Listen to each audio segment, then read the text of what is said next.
see here. We're going to do a little bit of, before we start the conversation, we'll do a little bit. No chopping for me. Oh, that's good. Okay, good. Great. So we'll go with that then.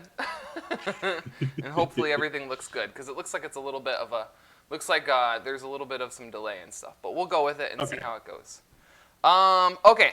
But yeah, well, it's been whatever, so with the snow, and then we'll get over that. But, so tell me, so neuro, if you guys don't know, let me give a little introduction to neuro. Neuro is a neuroscientist, right, with a specialist, who specializes in infectious diseases and epidemiology, is that right? Epidemiology, Epidemiology. Yep.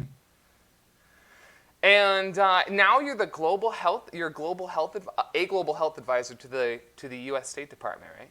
Mm-hmm. That's cool. What does that entail? Besides, like, everything health-wise.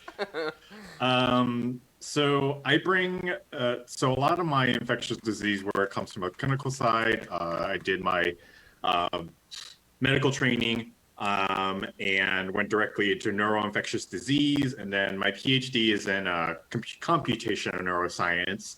And then also I have a master's in public health. So a lot of the work eventually culminated into really working in kind of mapping clinical work to data to policy and implementation.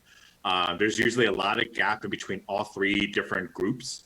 And my job is to make sure that we're mapping everything across the board and not there's no silo across it. Which is why right now, for me, this COVID thing has been, if you heard of that, right? Has been a little bit, has been such a big ordeal because it's one of the few times where we have seen such a integration across all the different fields in STEM to kind of focus on really getting the hard sciences into a manageable data format, into actual policy and work. And so for me, I'm kind of like serving as a shepherd between all three areas, and to really kind of understand what it means as a physician first, and then as a data scientist second, and then three as a global health advisor. So a little bit of everything is kind of sprinkled in, and it's one of the many challenges we've recently incurred with like the whole COVID pandemic is that we just have so much information that it's hard to really kind of make decisions without understanding all the context and variables behind it. And so do you remember when it first kind of like started and there was that giant wave of, I don't know why, but it was a giant wave of physicists trying to graph data and make predictions about everything. Not having no background in infectious diseases, but there was just this large, did they do anything useful? I don't know if they did anything useful. Not to say it's wrong or right, but I did remember you pissed off a lot of epidemiologists and people in the field because they were just coming back going like, who are these armchair epidemiologists making predictions for us? Get the fuck off our lawn.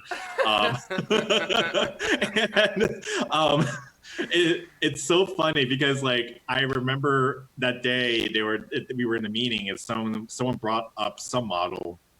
And someone was just like, oh, that's a cool graphic and everything. Who did this? And they were like, oh, some physicist from this college. And they were like, throw it away. Yeah. Don't ever look at it again. It's just not reliable. Like all the physicists knew what they were doing was just not reliable. And they just did it anyways. I don't know. It was interesting. But that's funny. So a little bit about tonight, though. We're going to be I don't want to say staying away. We're going to be talking about something different than COVID. But there is going to be some COVID-related things that will come up, and if they we'll handle them when they come up. But what we're going to be talking about tonight is kind of unpacking a little bit about genius, talking about genius in society, in Hollywood and literature. It seems to be a common. Biopics tend to be a very popular movie genre, but what they actually, depict in the biopic might not be the whole story. So we're going to talk a little bit about that. And so what I will ask you guys to do in chat is if you have any questions, I have a queue set up with a couple moderators who will be watching the queue as well as I will be. And if you have a question for Neuro and I, please write !ask and then your question, and it will go into a queue, which we can manage accordingly, and hopefully we'll be able to get a decent answer for you guys between Neuro and I. Well, especially Neuro. And so if you have a question, !ask and then your question, and it will go into a special queue just as it comes up in our conversation. And we're going to be talking about genius, and this is going to be just a friendly conversation. So if you have anything, don't feel like you can't ask, and we'll happily do our best to answer. So I also turned off speech to chat, but I see you, Tropical. Welcome. Good to see you, as always. And I do have my alerts off, mostly for the sake of my computer and not dying during the talk with an alert. But anyways, I digress. So, hi, Adam. Good to see you. Good to see you. So let's start off the conversation.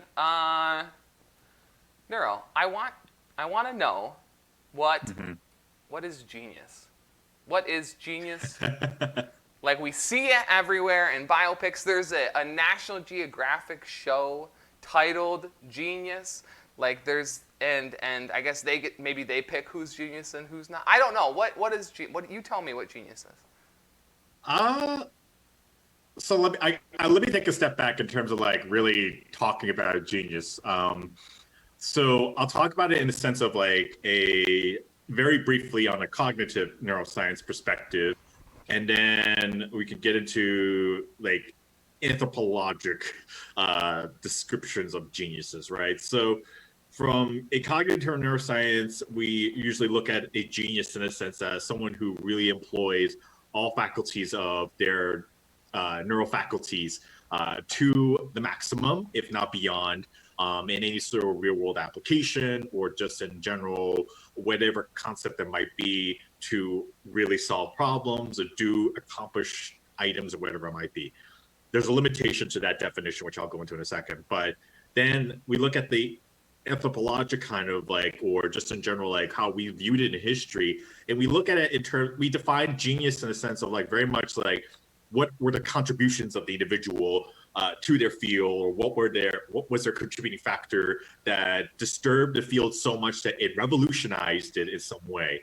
And I could tell you right now that there is no consensus on what a definition of genius really is, right? It's very hard to kind of define it because it's also contextually based as well, based on your field, what you do, and how your peers view you as well. So it's a social construct on part of that as well. So we start getting into a bit of sociology and stuff like that, which I don't really touch. So the long answer to your question, I feel, and you can share your input as well, is like it depends. It depends on the environment you're in. It depends on what you're presented with as the person, and what they have done, how they got there, and what doesn't matter in the context of their, I guess, in their field or in their realm or in their little circle as it is. Yeah, there's the aspect of major contributions to the field. Like that seems to be something that happens to exist in all realm of genius, or even at some, like even if it just is, I don't want to say downgraded, but maybe in society's viewpoint, downgraded to just a term of endearment for someone you look up to, it still turns out to be that person contributes significantly to their field. And it's funny, there's this, I think it was Kant who said that scientists could never be genius because they just follow prescriptions. They just follow like some method to find it. And of course, that's not, I don't think many people would agree with that. There's that creative aspect that needs to be there to contribute greatly to your field. You need to have that creative aspect to some of the work that you're doing. And if you're just following a prescription, like a cut and paste, it's hard to convince, it's hard to convince others that you're worth their endearment if you're just cutting and pasting. So it's interesting. I think it's a cool. I don't know. It's an interesting concept, but I mean, what do you think, if it is just a societal thing or like a society term? And I know you don't want to get too much into the sociological aspect of it. But what do you think that what do you think the role of a genius in society is? Like, what is Albert Einstein's role in our society today? Or another genius? I actually want to, so two things. I want to get back to the point about that Kant statement in Scientists, because I do want to talk about how our scientific world has kind of, there is some grain of truth behind it, unfortunately, behind what his statement is, and I'll get into that. But the second thing is, in terms of like the role, I think it's hard to determine at present, right? Because the thing is that it's very much during the time when Albert Einstein was really, let's talk about Einstein in general, or Faraday or anyone like that. At that time, like society had a very weird concept of what an education or academic was, right? Like, I mean, these guys were very much in their own bubble, and it was very much like if you talk to anyone outside in I don't know, someone who worked in a railway or anything like that, they would not know who the hell these guys were. They were just like, I don't know. It was very much like this whole like a macroscopic world inside academia. And I feel that in their contributions, obviously, in retrospect, now that we look at it, they obviously contributed a lot. Now everyone knows. We benefited right now much more so in the modern age where information is much more readily available. Everyone knows what everyone's contributing. Like, it could be as simple as if I found a cure for cancer, I can tweet it out today and everyone on earth would know within the next day or so what I had done, why this is so big, and this is like, and everything. So that's kind of been like, I guess, like a shift in dramatic, in like kind of like how we have our perspective and how we have evolved as humans in terms of like extending academia and really the research world, beyond that of like what's in our little world to everywhere else, I guess. And which, if you guys notice, I am very wordy about my answers. But for roles, that's good. For roles, I feel, though, I don't know if it's something we can determine right now these days, right? Everyone, I think for me, like, let's say if Eric is doing fantastic work in QM or something like that, that is truly going to revolutionize something, but he hasn't contributed anything. His role right now is a student. His role is a PhD, as a PhD candidate, or his role is someone who's going to eventually contribute to it. But until he contributes something to it, it's society will never ever get to that point where they're going to be like, that Eric guy, effing genius, man, effing genius. That paper of his, I read it every night when I'm going to bed, and gives me the sweats. Like, we can never, it's very hard to kind of determine from that perspective. Yeah, and I think that because there's the other aspect of that too, and I like to remind people on my channel a lot, that is when Einstein was piecing together, and he's just a good example of this, but when Einstein was piecing together his law of general relativity especially, it was not well formulated in the sense of like being aesthetically pleasing. You know what I mean? It was it didn't get to an aesthetically pleasing spot, and people didn't know how to describe it aesthetically nice like they do now. Like now it's like taught constantly. There's at least 10 top tier books that are taught all over the world with general relativity, and it's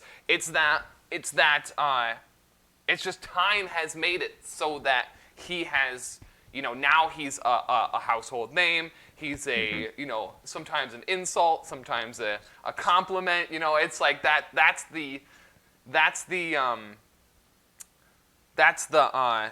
like you said, that's the more connectedness and the more I think the more interested we are in that, and the more relevant it is to society, is definitely when it becomes such a larger deal, and that term of endearment or role in society becomes such a much larger one for sure. I think that it's kind of funny though. It's true, and then there's the creative aspect where your contributions, and we could talk about artists too, like even like musicians or Beethoven.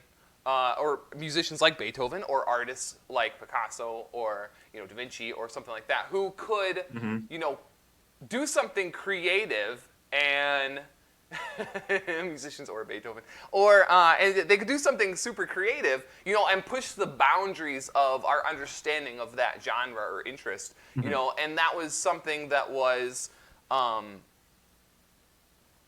even at the time, it was unlikely that people would be aware of anything that they've done. And now, if you wanted to look up something by Picasso, you could just Google it, and then it spread such a huge, different idea than it was back, closer to his time or whatnot. And it's a very interesting thing. But it is. I always thought that Kant thing was kind of funny. I don't know whether it's true or not, but it is kind of funny.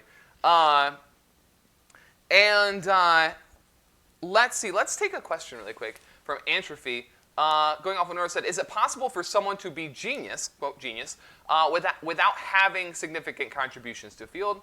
For those not in a particular field, does this immediately rule them out? Well, so this is where it gets tricky, right? Because I don't think, and this is me neuro talking, not necessarily, I don't speak for the scientific field or anything like that.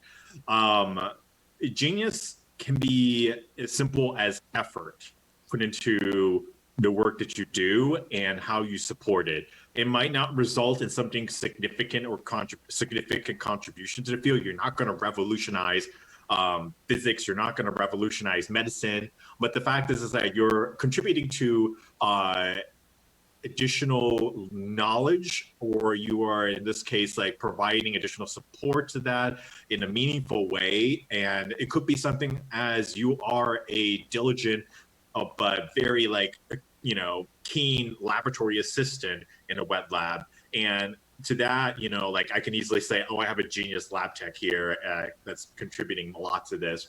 I think the problem is that when we start putting too much weight on that word genius and contribution, which is something we'll revisit constantly back and forth, it puts a lot of onus on students, and especially Eric and I, who are going through the pain. Well, I've gone through, and Eric is going through right now, with the idea of contributing to our thesis and all this other stuff. What the hell do we do that's going to make that big of an impact? And realizing, and it comes it's one of the big crushing realities that sets in when we're in the post-grad days, is that we realize that sometimes it's just we add a dent or maybe a nudge in one direction towards a field, and that's all we can do. Given the fact that we have so much information now, we have so many people working on it. It's sciences, and it still has a lot to grow, but it's certainly grown a lot more compared to the early 1900s right now. We have a lot more scientists, we have a lot more doctors, we have a lot more folks who are out there who are really trying to get the work done. And now we're trying to do it as fast as possible, and that's always a challenge as well. Cosmo, I think you did mention about, I'm sure that he did get famous, and I was speaking more about the fact that if a person who wasn't in tune with who wasn't reading the newspaper, who wasn't doing that, they're just going to walk around daily and say I don't know who this person is. But if you talk to any person who's not even high school educated, and we'll get into a little bit about formal education, equating that to genius, a lot of folks, even my parents who have elementary school education, know who Albert Einstein is. And that ubiquitous nature is something that I think puts too much onus on the whole idea of a genius and contribution to the field. Yeah, and there's this other aspect. I think this is kind of, and this is kind of the thing that I do my best to try to debunk, and something that we're going to be talking a lot about tonight. And even if maybe you'll even change my mind on this, but this idea that a person either has the quality of genius or doesn't have the quality of genius. And I think that that is something that's often very confusing to people, because they get told that there's, that this person was found from a young age, they did a certain thing with their life, they thought, and then there's a lot to that quality of genius, and we're going to be unpacking that a lot tonight, I think, actually. And leading right into that, we're going to go into the next really big topic. At least it is in my opinion, and something that you and I talked a little bit about before, but one definition of genius that people seem to get stuck on is that they have an IQ of 140 or greater. And this idea that there's a qualitative exam that you can take to tell you if you have the quality of genius, that is the thing that, in my opinion, immediately disqualifies a quality of genius right there, is that someone wrote a qualifying exam for a genius. I mean, and it doesn't go away easily. There's this, there's a definition of genius as proving SU3 gauge invariance. Nice, I like that, that's funny. But you could Google you could Google or go to YouTube or anything like that, and you might find something, and there's loud people who are talking about this. Namely, I can give you one, is Jordan Peterson is one that is constantly an issue with telling people that your IQ somehow dictates what your aptitude level is in life. And it's like this, you can just go, I just YouTubed a video from his today, and he literally lists down, if your IQ is in the 95th percentile, this is what you can expect to do for a living. If your IQ is below an 85th percentile, this is what you can expect your job to be. And it's it. And then he goes on and on about how you should pay attention to what your IQ is. His exact words were how smart you have to be to do different things in your life. Those were his exact words. And to me, that is crushing to a lot of people, because their goals that are achievable might immediately be dismissed by themselves, because someone is telling them that there's this quality of life that they're either born with or without. So what are your ideas on IQ? What role do you think IQ has played in society and should play in society? I'm going to step in now. I'm going to change shoes here to a data scientist. I have such a problem when we try to conceptualize something as a one number or a ratio, because to me, something as conceptually hard to define, like intelligence, boil down to just a number drives me up the walls. It makes no effing sense to me. It's just, and it doesn't show anything regarding propensity or aptitude to succeed in life. Absolutely not. I will tell you right now that one of my most brilliant, and she's actually a biophysicist I work with. She worked in a different country where they were required to take an IQ test. She scored terribly, but guess what? She graduated top of her class at Brown University studying biophysics. And to me, and the thing is that for her, it wasn't because she was gifted or anything. It's because she studied hard. She studied hard. She knew who to talk to. She knew how to utilize resources. She became resourceful. And to me, I find when we start looking at something as an examination on the potential of someone, that is absolutely idiotic beyond anything. And the thing is that if you look at a lot of IQ tests, there's 1 billion of them, by the way, which should already be a red flag to most people. It's a huge warning right there, right? Because it becomes an interpretation thing. But the thing is that and the thing is that once people start taking these tests, they take it as this merit, and we have groups like Mensa and things like that that actually reward. I don't know if they still reward people for scoring and getting into it, but getting into all of these different groups, you look at the questions like okay, I don't even remember some of the questions, by the way, some of them taken like for those IQ tests, but that's not going to tell you like if you're going to be a successful scientist. I don't know how that correlates directly to you being a successful creative scientist, how it equates you to being a successful adult that can balance their checkbook, being a successful person that can organize something that's really complicated. And this is the problem when you start looking at intelligence and trying to empirically measure it. It's impossible. There is nothing empirical that you can measure because the concept is evolving. It's kind of similar to and I had to talk about this a while ago, when we try to empirically measure consciousness. When you try to define consciousness, it's so difficult because everyone had different answers, and there's some core repeating redundant concepts, but they're hard things like knowing oneself. How the F do you measure that? Like, okay, well, Eric knows about himself. Check right there. That's one score right there. And all this other stuff. It's hard to gauge something like that. And the thing is that for us, God bless everyone who has their mothers and parents who are like that. Everyone who's had a kid probably said, Eric, I'm looking at you, probably looked at a kid and said, you're going to be a genius. You're a genius, aren't you? And everything for like picking up a spoon or spelling out letters on that.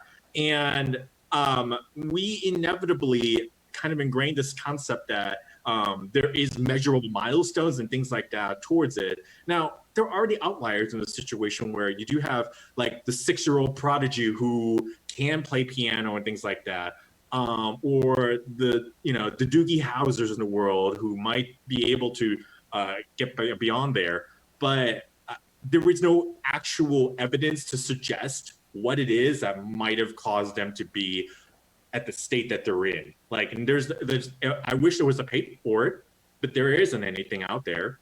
And frankly, it's just one of those things that's like, okay, well, if everyone is a genius, then the concept of a genius does not exist. Yeah.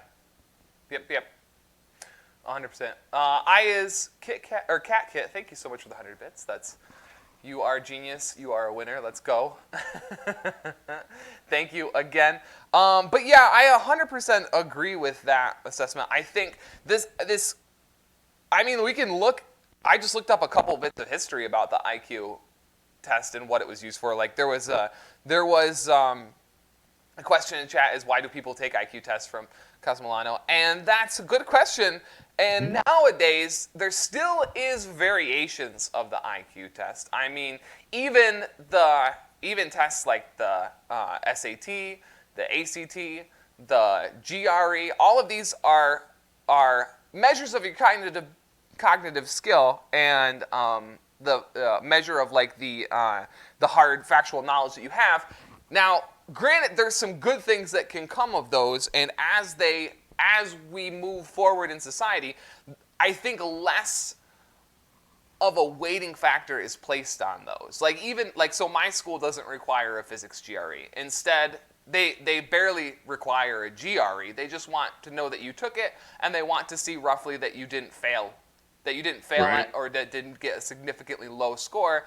And then it's merely just a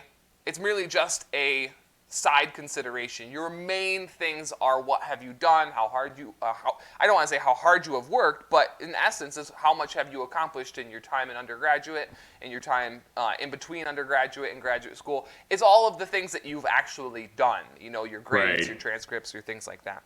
And, but like talking more specifically about the IQ tests and the different variations of those, I have a couple facts that I found out really quickly about the IQ exam that were terrifying. Like in 1924, there was this huge push prior to 1924 and then during 1924 for a eugenics, which was, this push that if you, a superior breeding, like my wife is beautiful, and I absolutely joke like, that someone says, what did she see in you? And I always say superior breeding as a joke because, she's out of my league. But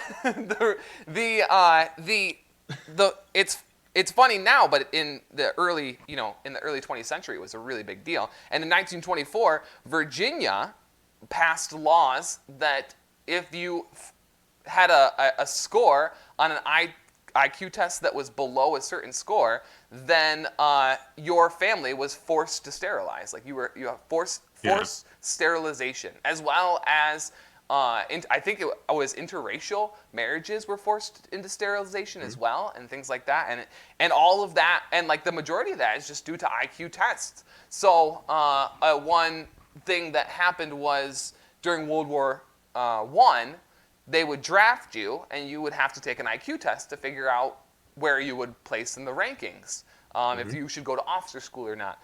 And because of that, they would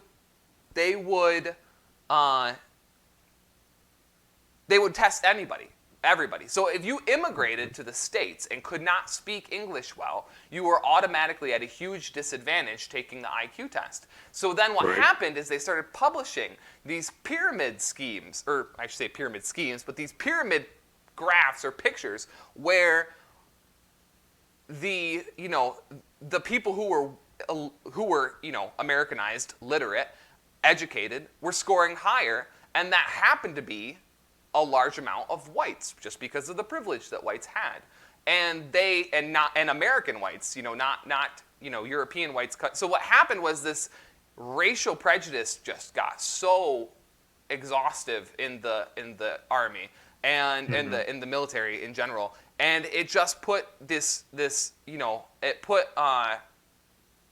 it just put a race at a completely different viewpoint, just because they were testing with an unfair metric, with a completely wrong metric. And then I think even worse than that is Nazi Germany would give IQ tests and then execute low IQ children. They would take them to concentration camps and things like that if your IQ was below a certain level. And Nazi Germany from the Hitler era would they would give you an IQ test, and if your IQ was below a certain level, you were taken to a concentration camp and most likely executed. And it's like all of these things. And now, luckily, we live in a society that doesn't do anything like that. But to still say, well, in our privileged society, I should say, doesn't do anything like that. But they are still giving IQ tests, which can dictate what role you have in a certain career field. And sometimes they might masquerade it as a different exam. The military still gives exams with test questions that you would see that are very similar to IQ tests. And if you score below a certain thing, you get a certain job. And if you score above a certain thing, you get a certain, you qualify for different positions and whatnot. And Tropical Geek says IQ tests are culturally biased, and that's. I agree. I 100% agree too. Very much so. But the thing is that we do have something like that. We have SATs, ACTs, and things like that, which we've demonstrated again and again is much more skewed in favor of people who have higher access to education, higher access to wealth, and all this other stuff in wealthier neighborhoods that tend to score higher, because these folks basically got access to tutors every day, when someone who didn't have access to that would have to struggle much more, and they had a much higher bar to raise. And I mean, we can get into that a little bit, but I frankly hate the concept of SATs and ACTs. I think is a product of a era that is so lost right now that we should not be we should be much more focusing on other factors for students' admittance into a academic institution, rather than shunning away people from that perspective. But sorry, I interrupted you there. No, that's perfect, and that's it's hugely important, those comments. And the other thing that even I faced growing up is just the price of an SAT study guide was incredibly expensive when I was in high school. Like, we couldn't afford that. Like, it was just way too much money. And then like you have someone else who can afford that, and like you said, lessons and whatnot, is obviously going to score significantly higher on their SAT.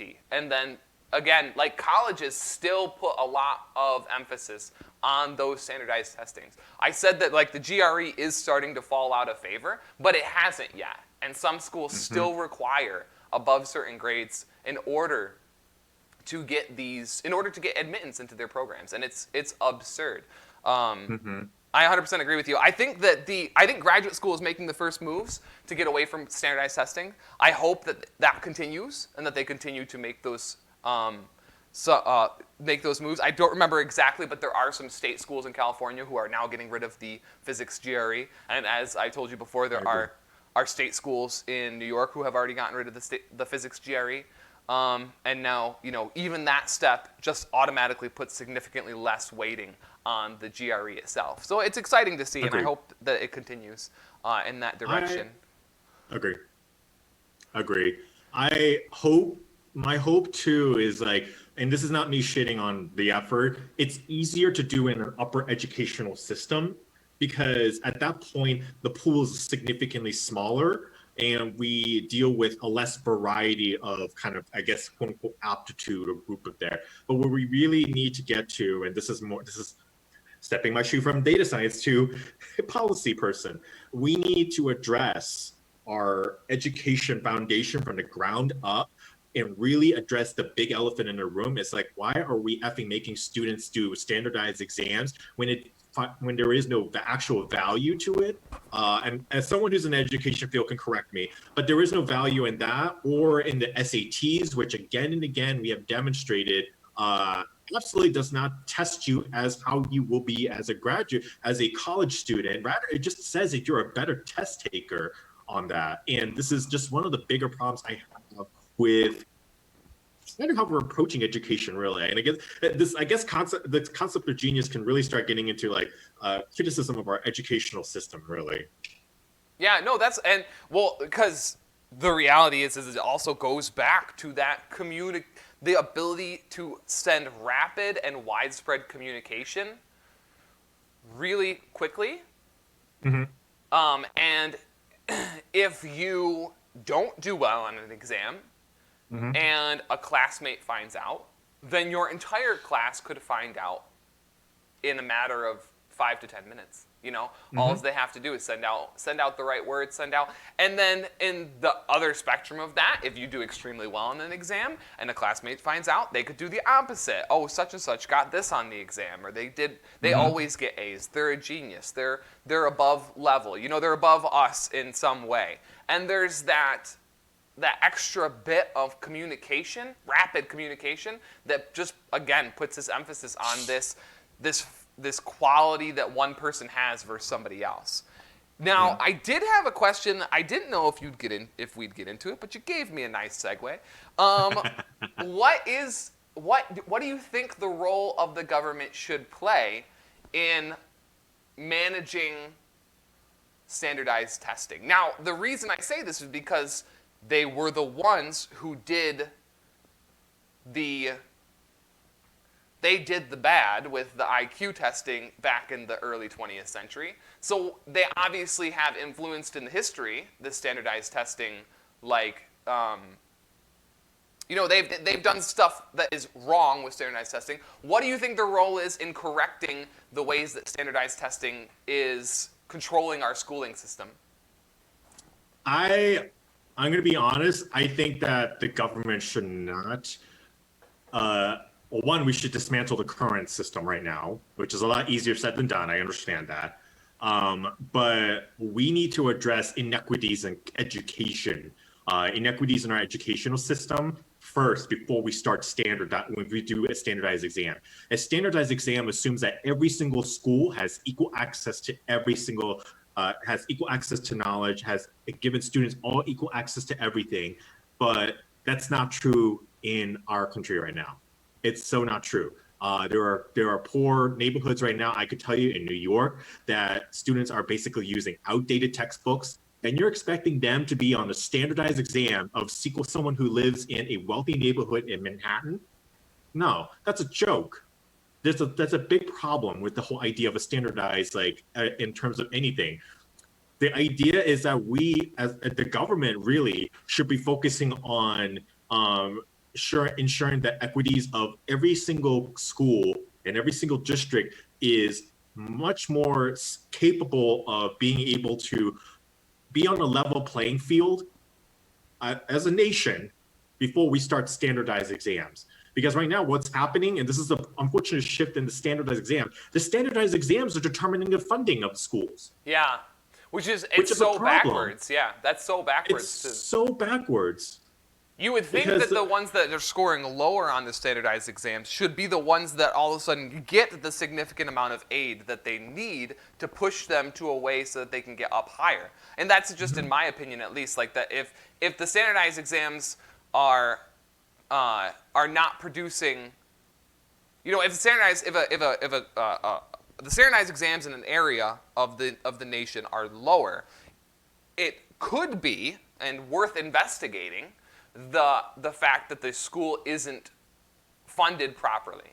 You know what I mean? To some extent, like just like you're saying. And I think that would be that's a great step. I'm sorry I interrupted you. What did you plan on saying something?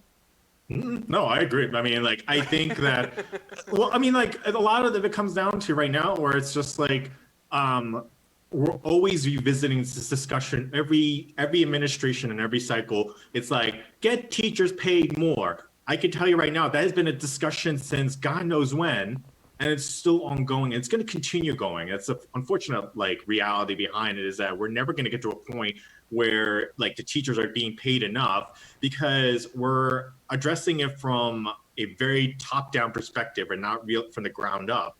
And it's essentially how we're addressing now with standardized exam with, like, going for grad school. But what we really should be addressing is from elementary school and up, because that's where we start to really see inequities really being ingrained into the system.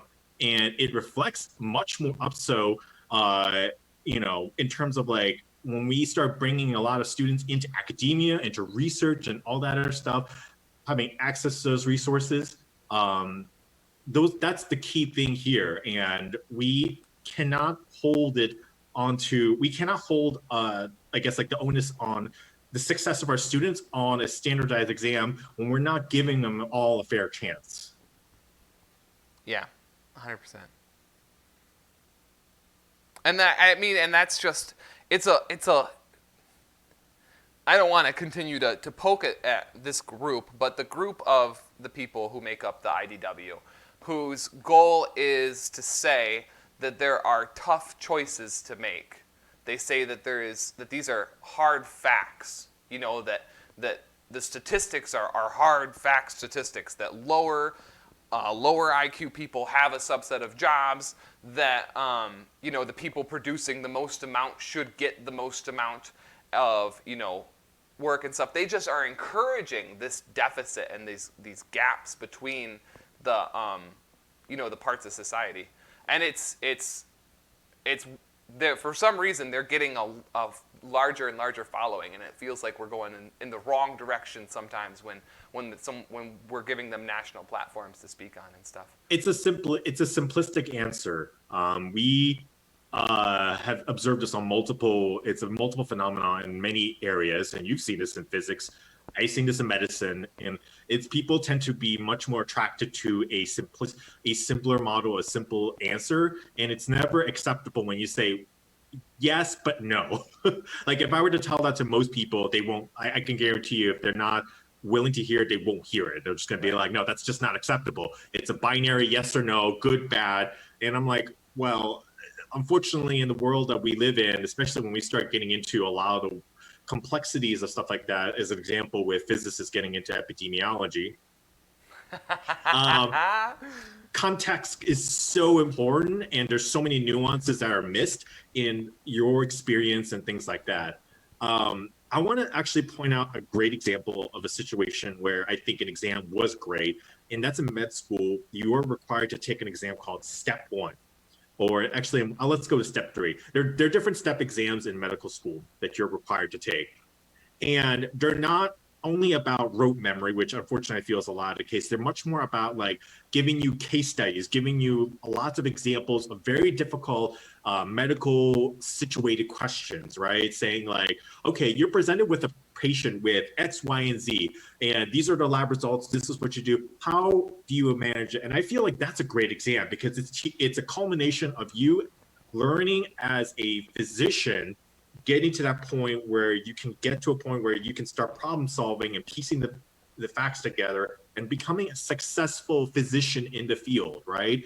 And when you get to that point, I think it's much easier to standardize and test people across the board, right? You can do them easier normal distribution, standardized normal distribution for those exams. But when you get down to like much more fundamental things, such as like fourth grade aptitude, you're teaching them grammar, you're teaching them math, science, PE, all these different subjects across the board, and you're expecting these students to excel on all subjects. How and that it gets into like the whole like how if like Yeah. okay, well, what do we consider as a successful student? Someone who is average across all of it, or someone who truly has no life and excels on everything but has like the social aptitude, has no social aptitude or whatever it might be. Like there's so many things I feel that's, I guess, of a gap in terms of when we start discussing a lot of the kind of examination aspects. Yeah, and it's funny that you say that they have no life, because this is one of the hard things that I have to tell people a lot in the physics in the physics student body, is that they have this idea that if you do theoretical physics, like I'm not a good example because I happen to be in a higher story office in a pretty much abandoned building and working by myself constantly. But that's not how physics gets done. Like I don't sit here for 8-9 hours a day, never talking to anybody and just constantly scribbling on my board and in my notebooks. Like that's not real. Like there'll be times, like even yesterday, I had a conversation with one of my community members about something in particle physics. We talked for probably, I don't even know, probably the better part of 12 hours on and off throughout the entire day. And like that's how physics gets done. It's like it's all about communication with people, and there is moments where you spend time by yourself working through ideas. It's not it's not just talking to people, but there's tons of times throughout the day, every single day, where I am communicating with students, communicating with my advisor, communicating with my peers, and that's how the majority of physics works. There's just not this idea that lone genius exists is rough, because then people go and they try to do that. Like I know this because that's what I tried to do. Like I tried to go and isolate myself and just learn. And what ended up happening is I ended up making a fool of myself, because I just didn't know I didn't know what the community was doing. Like I've told this story on my channel before, like I didn't know what the community had learned and what they didn't learn. So when I was off by myself trying to solve stuff, it turned out I wasn't solving anything. I was just talking about something that the community's like, oh, we've dealt with that years ago. Like that's long and done. And it's interesting that this idea of lone genius, which is it's so obviously a product of Hollywood, dramatizing someone's life, in a way where like it's the same thing that works with social media. Like you get snapshots of a person's life and you piece them all together. But what happens if all those snapshots are just one very desirable thing?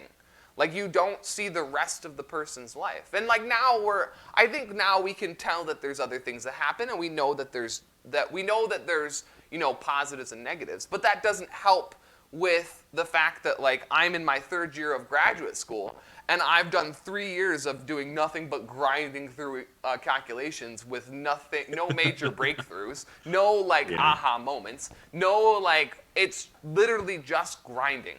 And like you don't hear about that in biopics.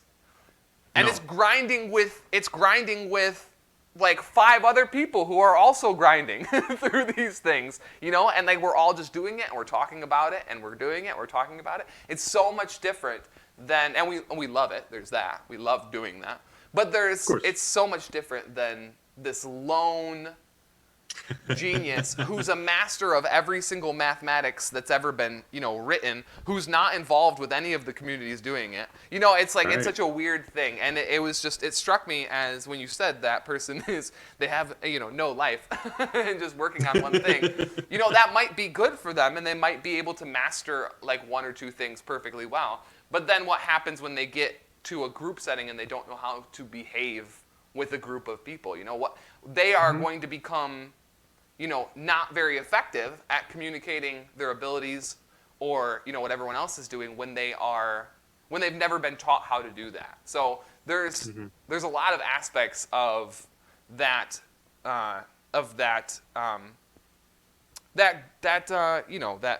path, I guess. But let's talk about one thing that's more related to the IQ stuff, and the eugenics stuff, and that is, what about inherited intelligence? Is there anything that people study that you can actually sink your teeth into that has to do with inherited intelligence, or are all of those? Because I told you over Discord that I feel like those studies, like all of the graphs, you could just change parameters and they would get a completely different idea of what inherited intelligence is like. But I have no idea, so I'm asking you. I mean, there's an intrinsic difficulty. There's an intrinsic issue with the whole idea of inherited like intelligence, because you would also have to have a baseline understanding of what the hell intelligence is and how you measured it. So when you start comparing a child to a parent to their progeny, like, how are you really measuring and how you and for those of you who are in chat who are thinking like, well, and I saw this question pop up like, well, what do you two know about me?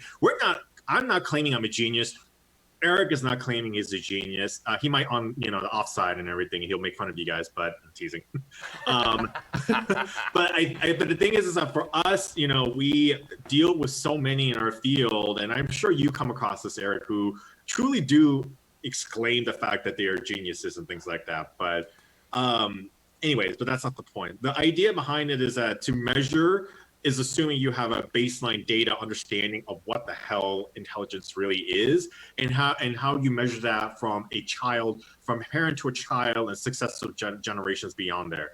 I don't know what it is that they're measuring, and I haven't seen these papers in a long time because I find it to be fringe in terms of a lot of it. Good. But the thing is that like a lot of it just assumes a lot of it tries to parameterize concepts that cannot be parameterized. There is no constant. There is no variable here that we can talk about here that can truly quantify intelligence. So how the hell are you going to differentiate between successful generations? And you're really going to compare a child to their parent, like when a parent has had a lifetime of accomplishments and a lifetime of education, to their child who just was born, and you're like, okay, Jimmy Jr., do this Lagrangian. Go. I mean, what are you doing? Don't sit there and play with blocks. Just solve the problem. So I think there's a lot of inherent problems with this, and what if we take Taylor's approximation? But I mean, the thing is that like it's very hard to really numerically look at this or quantify a lot of this, right? And even if we take the quantification, let's say if we take the quantification out, conceptually wise, if I ask chat right now, and a serious answers only, what you think is a good qualitative measure for intelligence? Someone throw an idea. Someone give me an idea. So like, what would be a good qualitative measure of that? So I'm going to play devil's advocate a little bit. Sure. And I've already told you that I agree that you can just change parameters. So it is truly devil's advocate. Sure. No, that's fine. So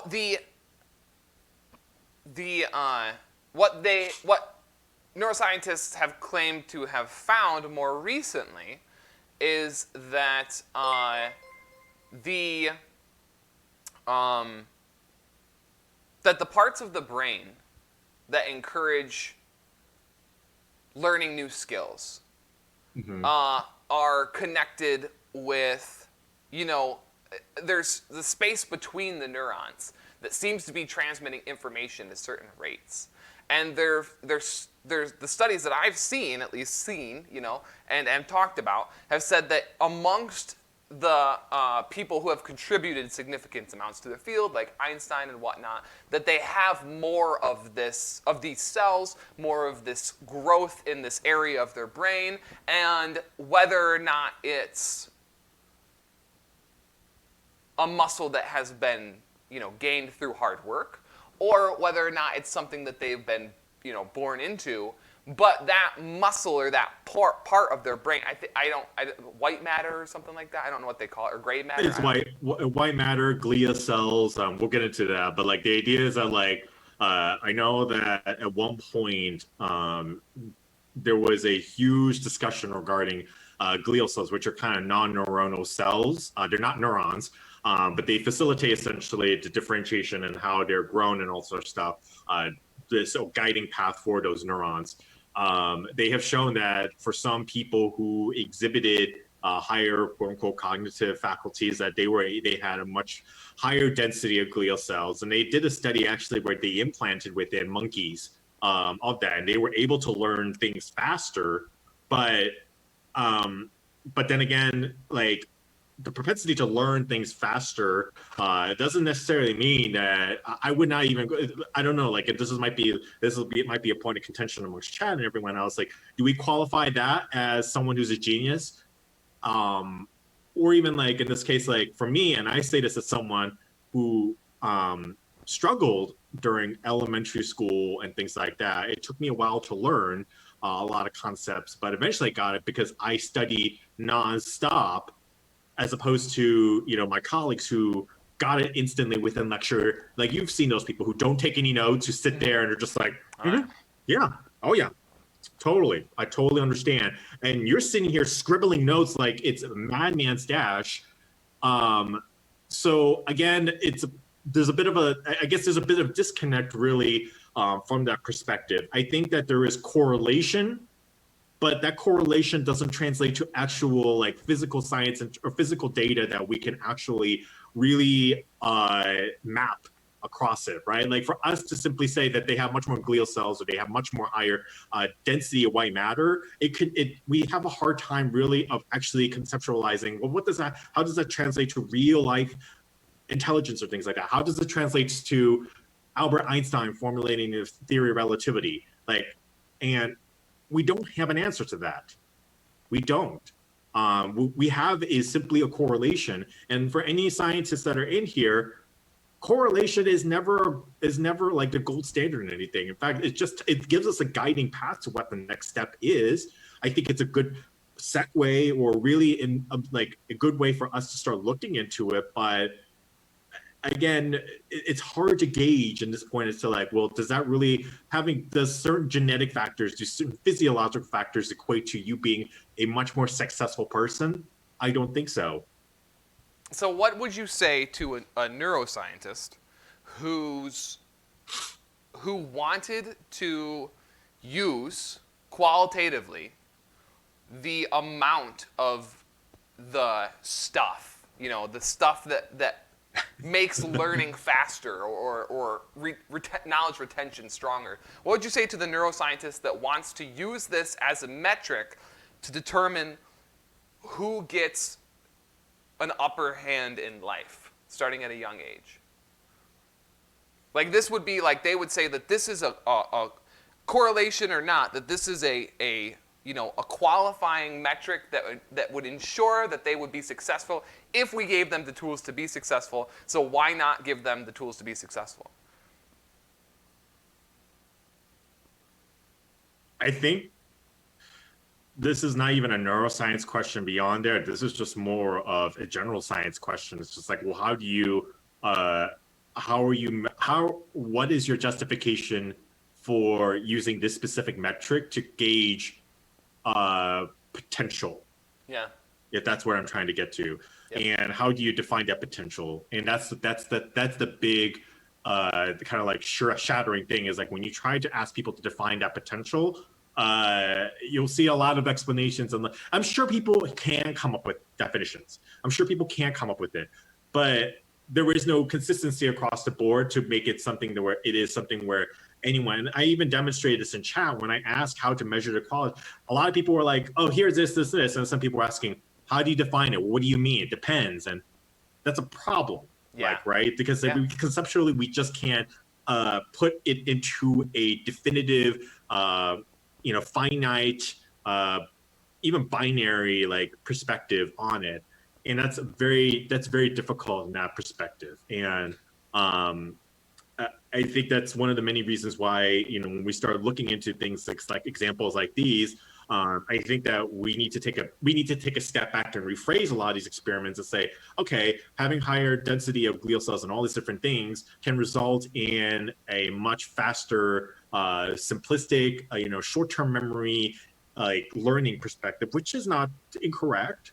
Rather than saying that, jumping the gun and saying this equates to intelligence, this equates to being a genius. Yeah.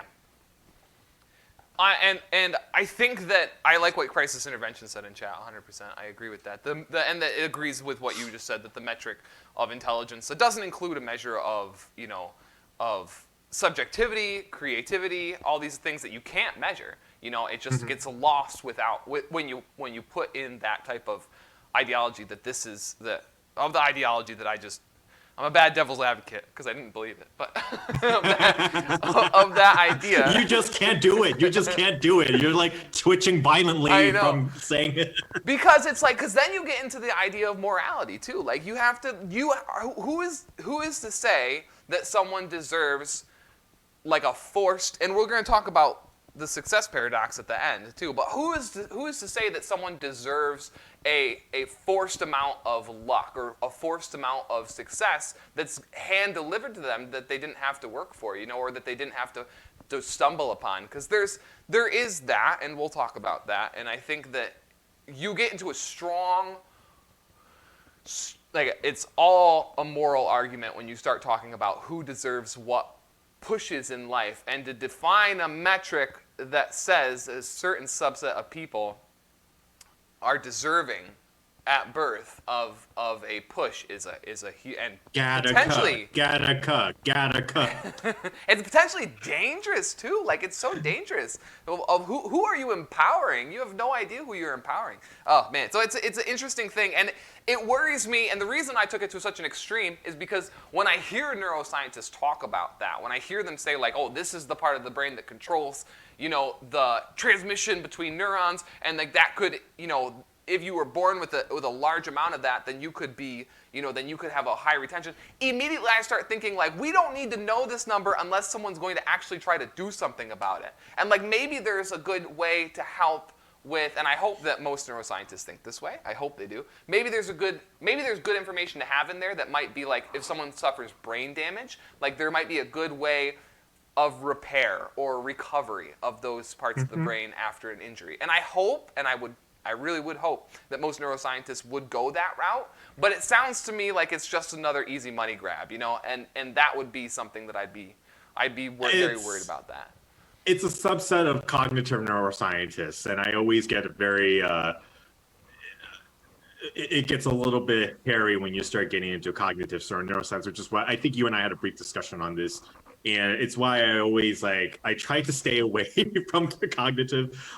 There's value in it. Don't get me wrong. There's a lot of value in it, but it's very easy to stray into the philosophical morality discussion of like how neuroscience is to be approached.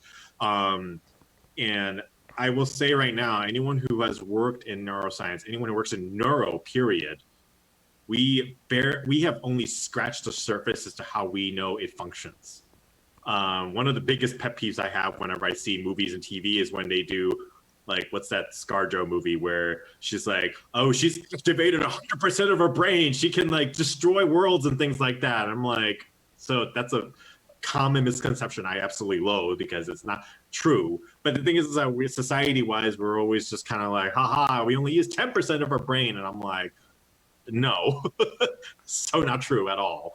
But I think it gets into it gets very much into the whole morality region too when we start talking about implementation and when we start talking about the lines. And I think it's incumbent, especially, and it's actually pretty good within the neuroscience community, where when we present these findings and we present these studies, that we talk about very explicit factors that contribute to learning capacity and results from the learning capacity, but we don't ever equate it to things such as intelligence and genius, because having those two, or even just let's just say genius, putting it to genius puts a lot of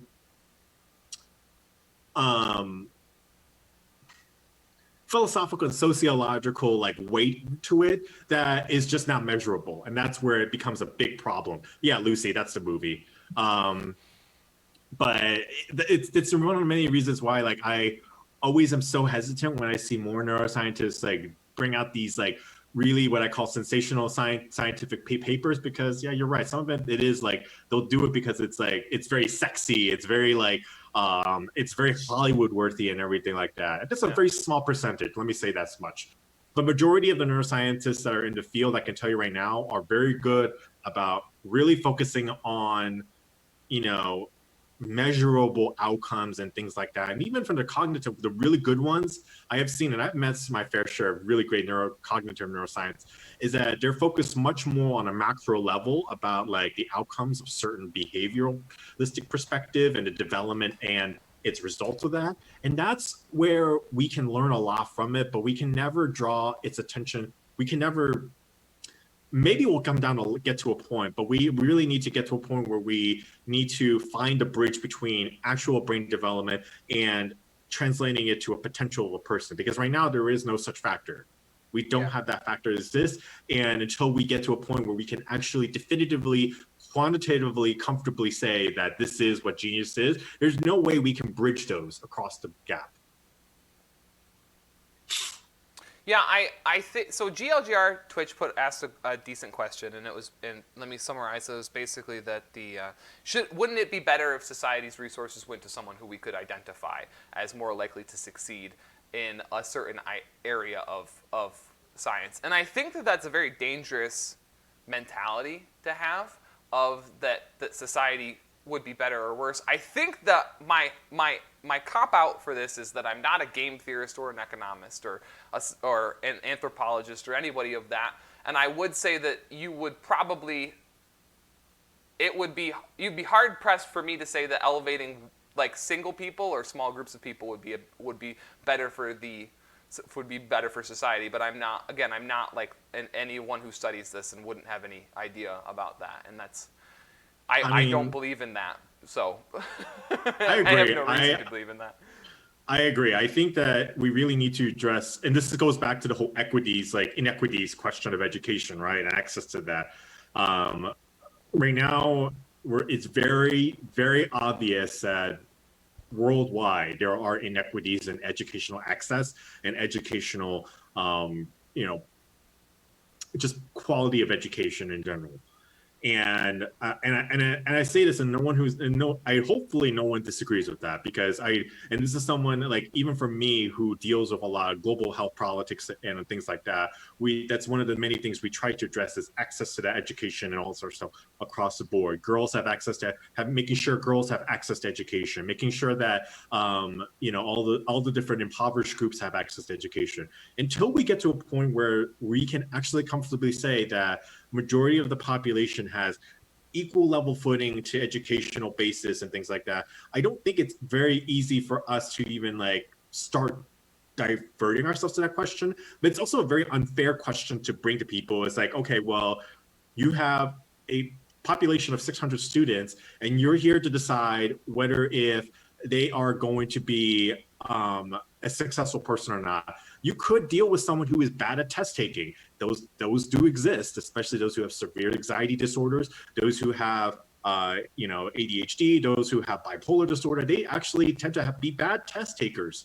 And so for us, but you can't tell them that because they have that mental disorder that they are abolished from having access to anything above that of a high school education. That is just morally reprehensible. Now, that's a very extreme situation, but the thing is that it underlines a lot of kind of the complexity that revolves when we start getting into in education equality, like inequities across the board.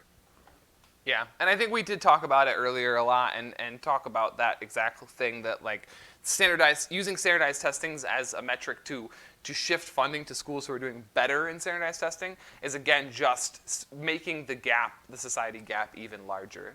And I think that's a dangerous thing. But let's kind of switch topics a little bit, because we just started to talk about it a little bit, and I'm kind of curious about it. There's this level of comfort that I have with this is very, very low. So I don't know. I want to ask you questions about it, but if it's something that we should stay away from, like, just tell me. But it's it's the role that learning disabilities play in society. Like there's always been this. Like that was the main point of having an IQ test from the get-go, was to figure out students who were struggling learning and then creating individual learning. At least that's how I was to understand it in the original the IQ test, were to identify areas where students were having trouble and then write individualized plans to make sure that they could get caught up and ahead with their classmates. And that's often something, and I think the reason that learning disabilities kind of have like a special place in my mind is because when I was a kid, there was, now I'm 32, so disclose that, I'm an old man. But when I was a kid, there was this large push to get anybody who showed any signs of having a disability at all, a learning disability, onto medication.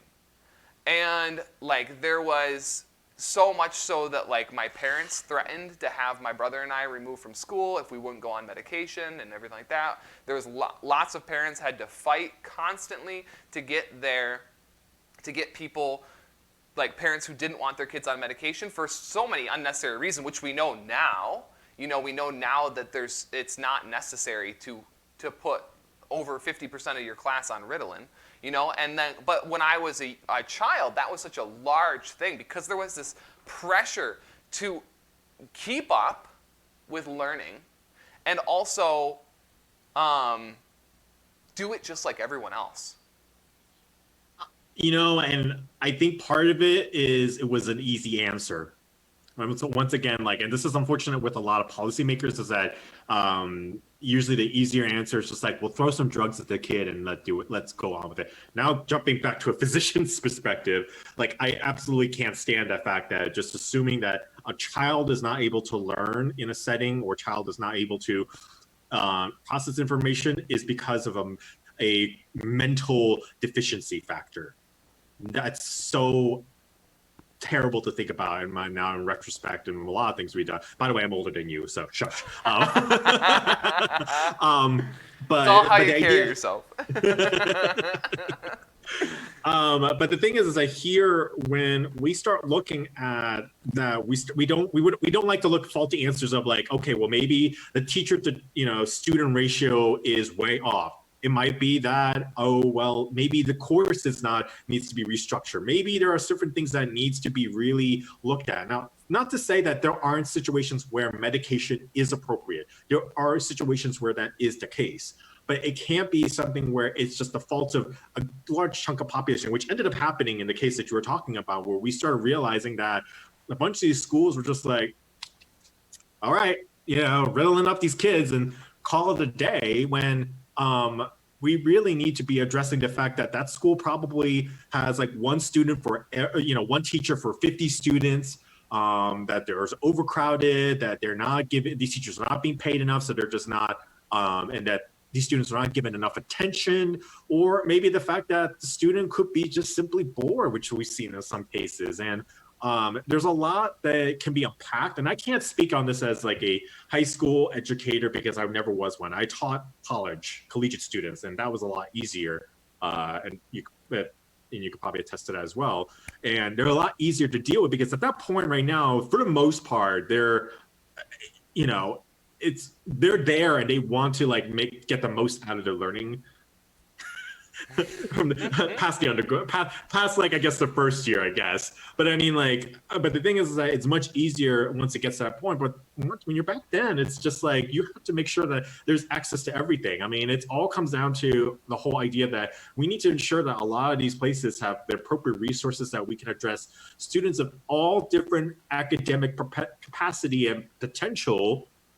And that includes the learning disabled and everything like that. And I say this as my husband has a twin brother, and he was learning disabled and had to be put into it. Now, then you compare that to my husband, and they're twins, by the way. My husband right now, graduated top of his class at Hopkins, and is one of I say this as not being any like bias or anything. I feel he is going to be even a better physician than I am. Like he's just that brilliant.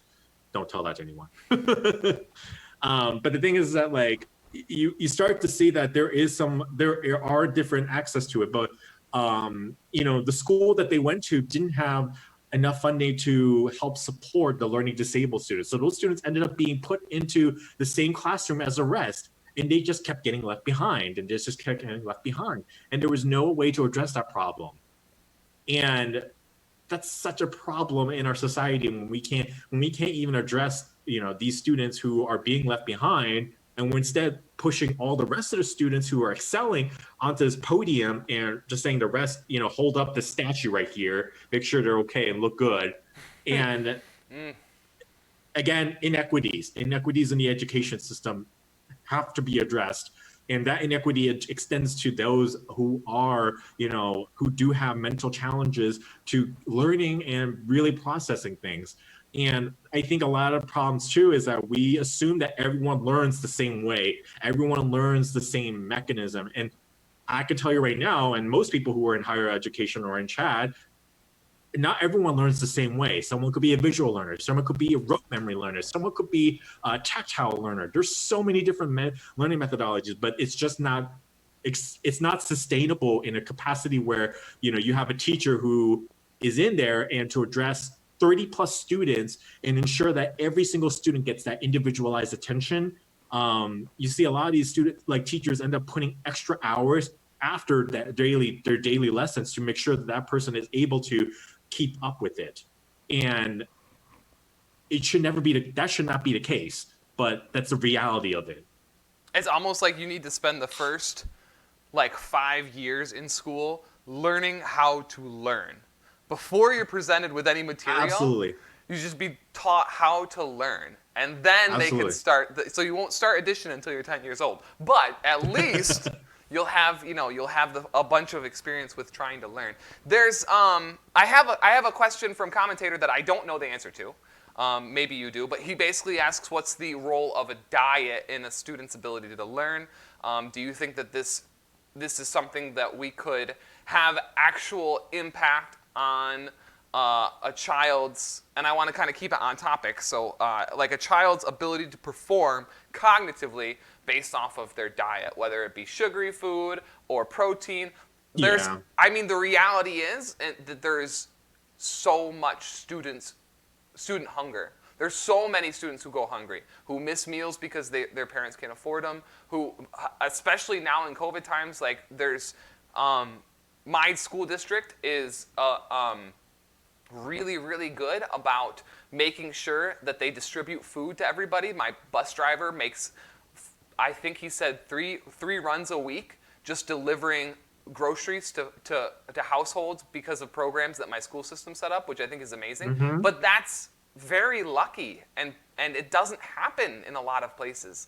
What role do you think is playing into all of this? Cognitive abilities throughout elementary school, learning, getting behind early on is based off of our inability to just take care of proper diets. So I don't even think we need to think about this from just children perspective. Let's just look at adults and those who have bad diets. And there are the outlier cases. So someone could just be like, well, someone eats fried chicken all the time and they solve this problem. And I'm like, okay, outlier in the situation. But in general, the idea behind it here, and this is me stepping into my physician shoe, is that a good diet, balanced diet, and also health, and also having sure that you have proper amount of calories, ensures that your brain and everything else has a sufficient amount of fuels, sugars, and everything like that to continue operating and to continue doing much like higher level processing. And I would say like if you look at it from the perspective of an exhausted brain, let's say if it's at 1 a.m. For those who are not night birds, 1 a.m. and we've been solving problems all day, and you're sitting there and you're like, and you have like one more assignment assignment that you need to do. Like, are you able to actually do the work that you're doing? Yeah. And that's the type of feeling that you have to associate with someone generally for people who have poor diets, is that really what you're doing is you're giving them a temporary boost or temporary caloric artificial calories, if I like to call it that way, where it's just going to give them the energy, like the temporary energy, but it burns off so quickly that it doesn't become useful, and it just becomes adipose tissues, fat, and you don't gain much from it. And so there is a lot of value added when you have someone who is physically active, someone who has great diets and things like that. Or even if you have a subpar diet, like that you're supplementing it with vitamins and minerals, if you don't eat that much and you just tend to forget, and you're doing a lot of that. It's also kind of a bit of a correlation thing, but this is also kind of for us in the perspective of pushing healthier lifestyles also too, right? Like we want to make sure that we're having healthier diets and active lifestyle where we're not sedentary, to obviously prevent atherosclerosis, heart, cardiovascular issues down the line, all this type of stuff. So there is benefits behind that. But from the perspective of a educational perspective, you want to make sure that you are processing things at much more, I guess, like peak state, and that peak state can be offered with better supplements in your body to ensure that your body has the reserve that it needs to continue functioning in its capacity, and also making sure that you are giving it a cycle that it can really figure out, oh, okay, well, I know that this is one perspective, this is one time I need to do work, and this is the time I need to rest, which is why it's one of the big critical things we have been stressing during this whole pandemic, is that for those who are working at home, establishing schedules is so critical for it. So, if we don't, we end up falling into this weird depressive cycle. And we've seen a lot of those situations recently, especially with the seasonal affective disorder and things like that come through. And I think it's important that we're addressing lifestyle aspects to help support better learning capacity. Well, it's interesting too that like that this conversation about genius evolves into every aspect of learning, from like food, and because it's not something that's black and white, simple metric, qualitative item. It's this whole thing about like if you want to contribute to something, whether that just be like your goals in life, like for me, like I want to do science communication. I know you do too. You want to contribute to that by helping people, and like these things are not just something that like you're either born with or you're not. It requires every aspect of the spectrum, from like your ability to pay attention in grade school, to the ability to eat through high school and college and have a good diet and a good exercise and now we have at least a year and a half, well, maybe just a year at least, probably closer to a year and a half, of students who are learning online, and that is going to have consequences, about parents who are working and can't focus on students' classwork, and those students fall behind because they can't do it on their own. I mean, like my second grader's workload was huge. It's since calmed down a little bit, but like in the beginning, he was working 6-7 hours a day, like straight on his classwork, and like my wife and I had to take turns, like helping him get through it. And there's going to be situations where like a student might have that happen, because it happened to me, and the parents can't help them at all. So they're left alone to try to struggle through hours and hours upon work. And like this is going to have some large large consequences in some situations, and other situations it won't, but in some situations it could have large consequences on someone's future. And it's all of this stuff plays into this ability to, define in some degree intelligence. And we're just finding that the more we unpack, the larger that spectrum gets and the larger the amount of things that go into it. I want to talk about something that's often talked about and maybe romanticized, and that is this association or correlation of mental illness and genius. And I of course talk about this based on biopics and Hollywood films and literature and things like that. But there's this, it's gotten to the point where it's very romanticized in some sense. That people almost look to have quirks, define those quirks as mental illness, and then associate that with being somehow superior to others. And I want to know what your thoughts are on that aspect of genius. I hate it. I'm gonna set the precedence right now because it offers a very skewed and unfortunate viewpoint perspective as to what a person, what an autistic person is, a schizophrenic person, someone with Asperger's and things like that. Is immediately when they see that, or Rain Man and all these like media, I can't stand it because I see people I see what happens is that it glorifies them as a person that is the lone genius, that because of their eccentricity, the eccentricity is basically as a result of their mental illness or things like that, when really we should have been asking the question, why were they now getting the support that they needed? Instead, everyone's just like, oh my God, John Nash, equilibrium theorem, oh my God, sexy movie, great thing and everything. Not realizing towards the end that the guy never got help during that whole time. And that is what disturbs me so much about it as a healthcare practitioner, is that I see that and I'm like, what's wrong with this? What's wrong with that? And I think one of the many, here's the other thing too. One of the many things I actually also, what is it? The one with the Alan Turing movie with Benedict Cumberbatch. The Imitation Game. The Imitation Game. I think one of the ones that I kind of liked was it showed his personality as this asshole because of the fact that he had no social intelligence because of his Asperger. I think it was Asperger's. And it provided a light on it. It wasn't saying that I'm this lone genius and no one understands me. I'm going to solve this problem by myself. But he ended up realizing that it was his teammates that basically understood better about his mental illness and basically worked around it, and they were able to collaborate. But the idea is that here it's still glorified, the idea that in order to be a genius, or in order to be someone who's going to ascend that of your typical intelligence, you have to be flawed. You have to be flawed. You have to have this mental illness. And I have such problems with that because I agree. Because the thing is that I can tell you right now, and I don't know, maybe you might turn out to be mad the next day or you have schizophrenia, but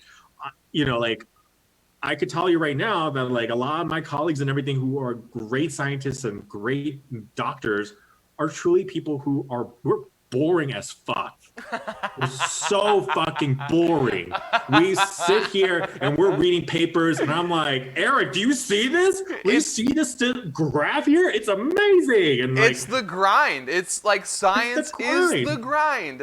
And it's it is. It's not the smashing your head against a window that's filled with equations and pushing a desk out that possibly endangers the welfare of a ton of people. It's not that's not science. That's literally a dramatization of something, and it doesn't contribute anything to anything.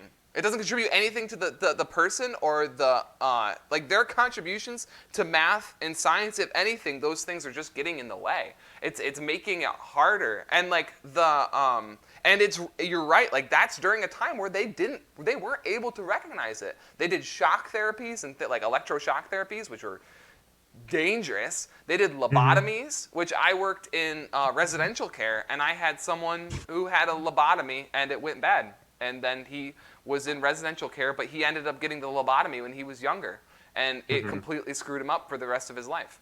And like that's just something that's like they thought that if you go in, and he was very old in the residential home, but like they thought that if you had something going on, he was angry, he had anger problems, so they thought that the best way to do it was to cut a chunk of brain out, and it severely damaged him, like severely damaged him.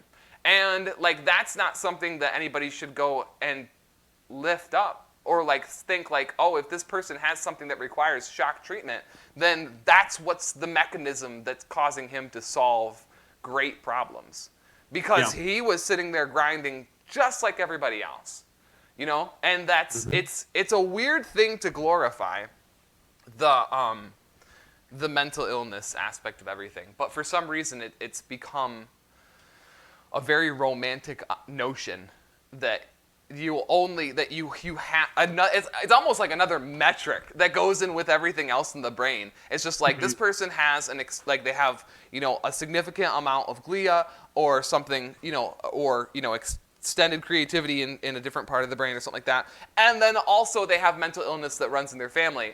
They're definitely a good candidate for someone who's going to be like, you know, providing like the next push in a great field of science or something like that, you know, or a great contribution in the field of science. And it's just it's weird. It is a weird thing. What do you think about people who? So I think this is a question that we can I think we could talk about.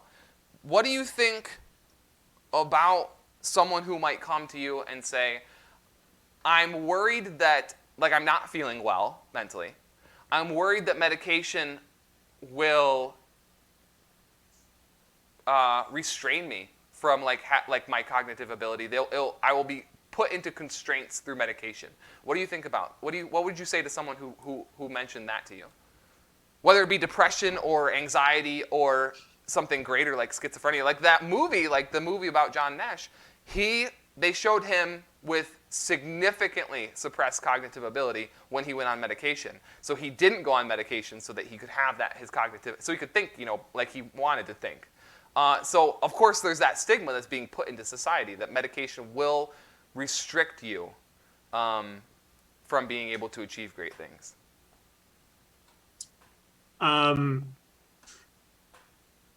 The fundamental question when you get into that is really you want to make sure you're addressing that person and not about their performance-wise, but really you want to get to the point where it's like, okay, well, this is starting to interfere with your day-to-day life. And that's the thing that we want to make sure we're addressing really. And it started to really kind of the many impetus for a lot of the stuff with John Nash and all those folks like that is that it started affecting his day-to-day life. And it was then that we started actually addressing it. But when he was this lone wolf, like genius, no one gave a shit about it. No one said anything because it was just like, it's just a crazy guy in the corner doing work.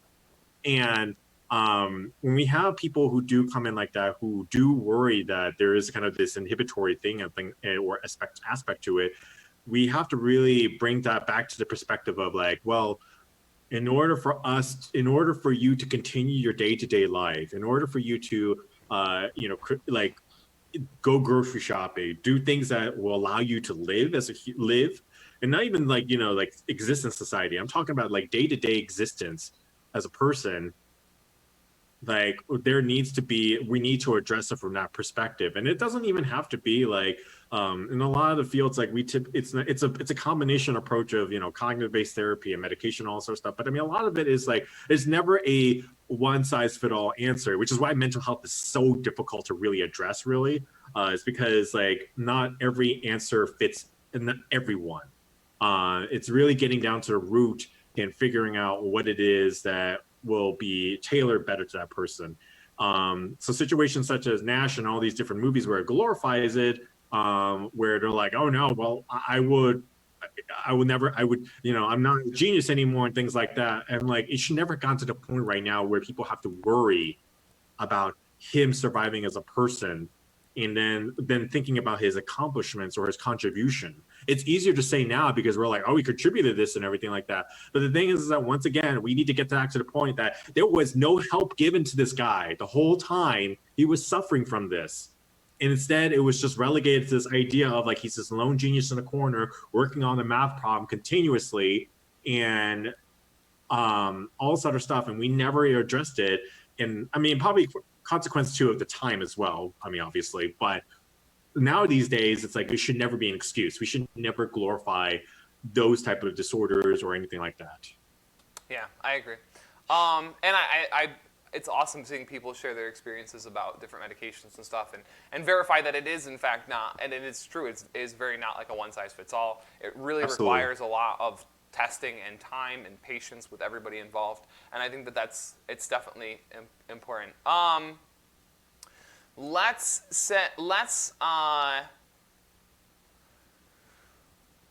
me see here. I'm not gonna get the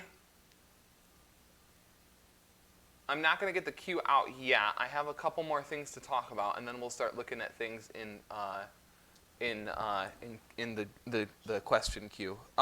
Sure.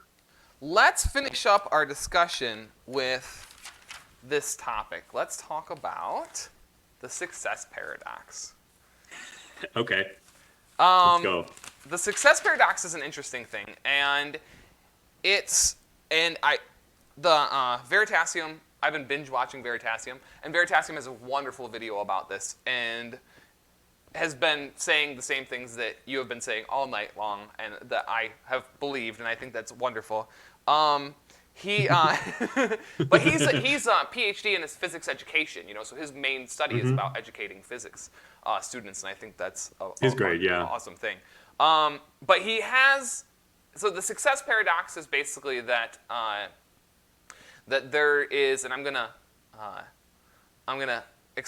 explain how I understood it. So correct me if I'm wrong, but it's a very egocentric bias, which is two things: overestimating your own contributions and underestimating the role that luck plays in any of this.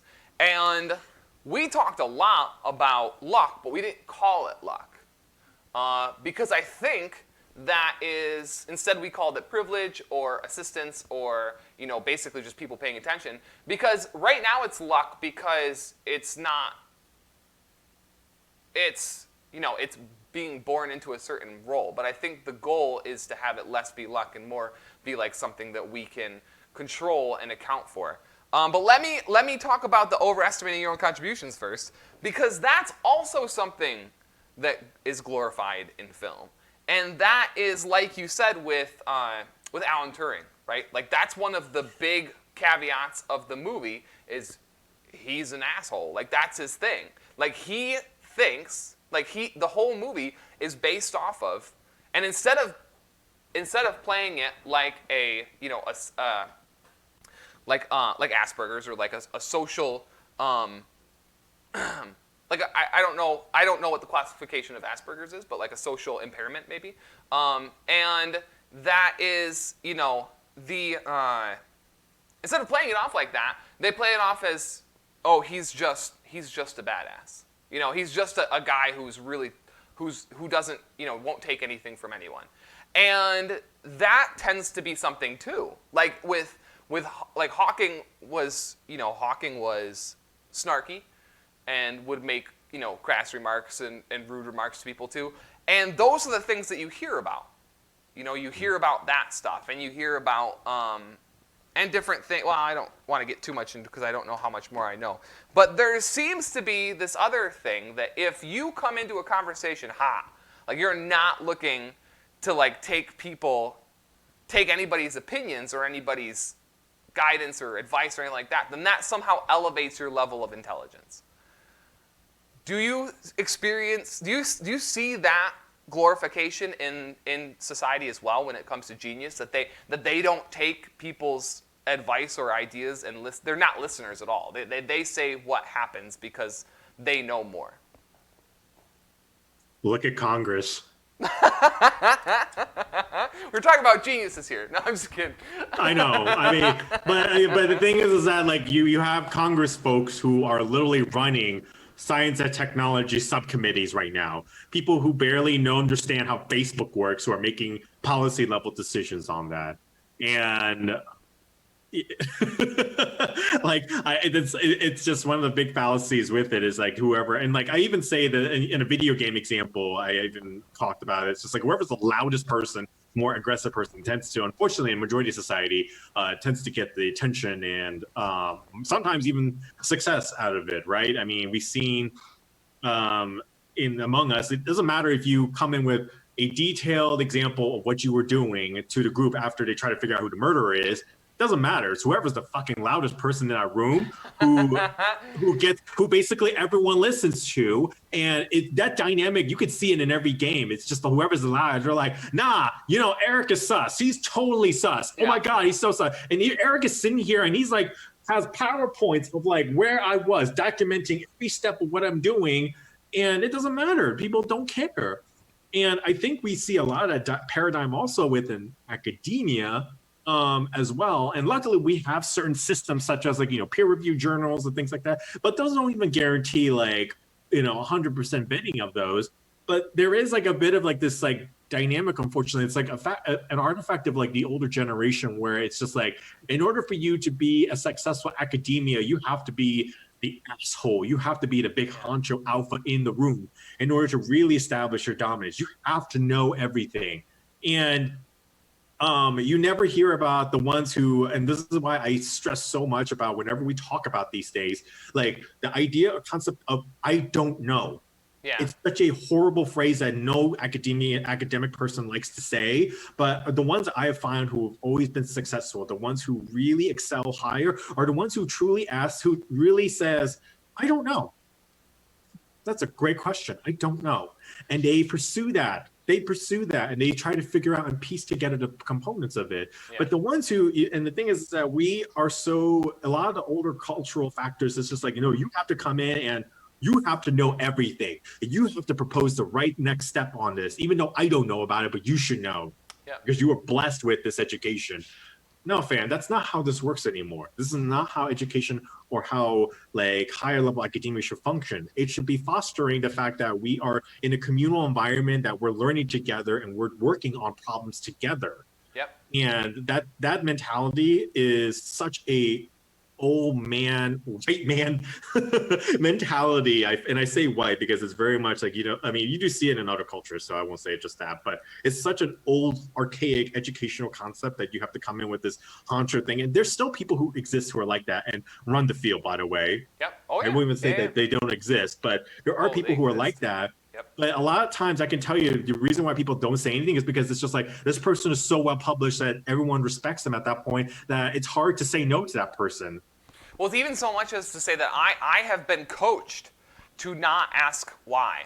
Like, I've been coached to not ask people questions that I have because that will make me look bad. And I don't ever listen because I honestly can't wrap my head around that idea. Like, I honestly can't wrap my head around the fact how asking questions somehow makes you look foolish in front of someone. And it's just because this idea that like I would much rather know, like maybe this is the narrative that needs to get pushed, and I hope maybe I do see this more nowadays, is I would much rather find an answer to my question than care what that person who I'm asking the question thinks of me. Like, I want to know the answer to the question. Like, that's my goal, is to know the answer to the question. So their idea of who I am because I ask why is significantly less important to me.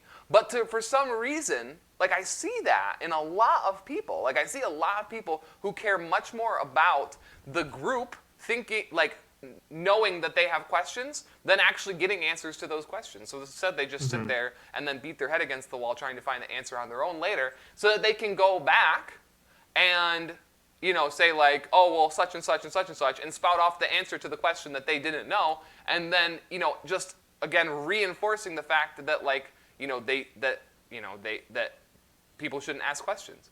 because Yeah. they didn't. And it's a weird, it's a really weird anomaly, I think. But like this, go ahead.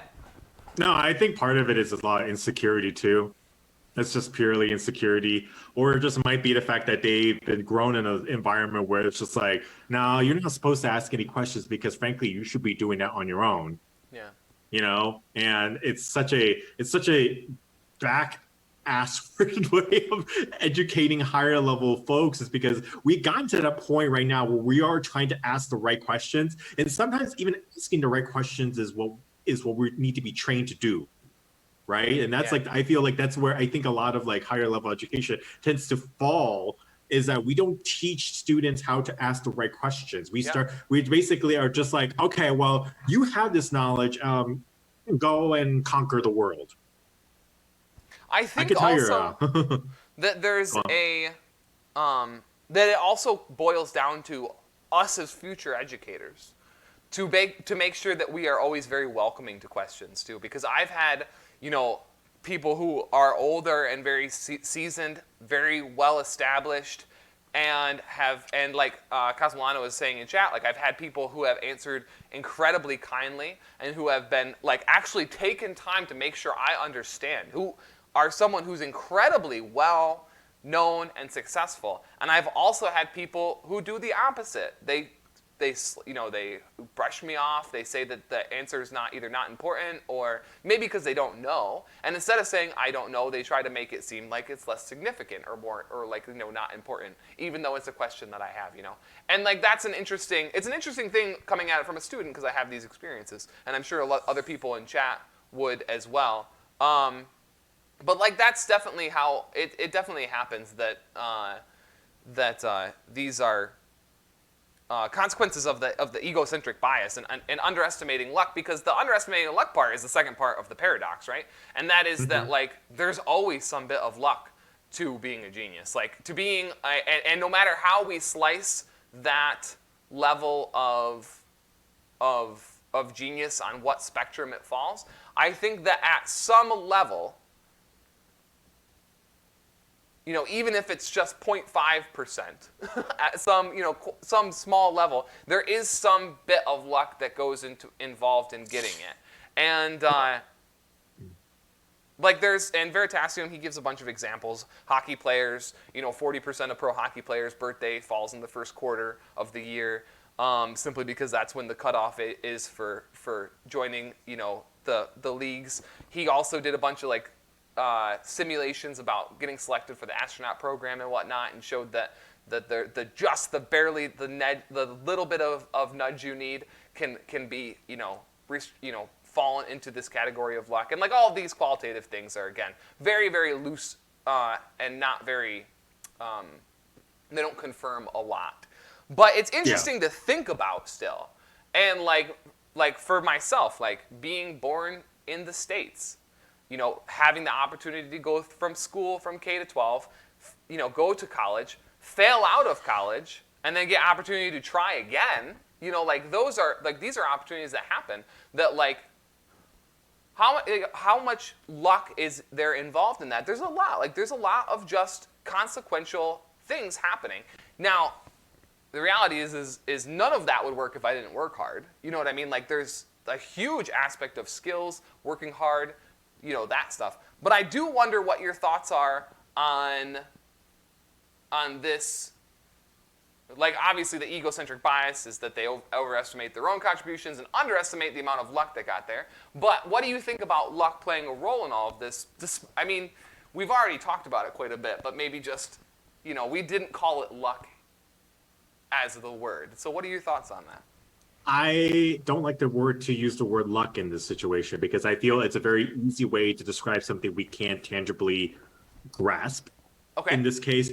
But I think that there are factors that we can play into it, and we equate it to luck because it's easier to kind of, I would say, conceptually munge everything into one thing, right? We could always just say, oh, it's a luck thing, it's a luck thing. This is not Fallout 7. This is not a Fallout game. You can't just throw everything into luck stat and into crit, and luck skill and crit every time. That's not how it works. Yeah. It's circumstances, and also and it comes down to in the sense of you might be in a much more privileged state because of the fact you were born into a wealthy family.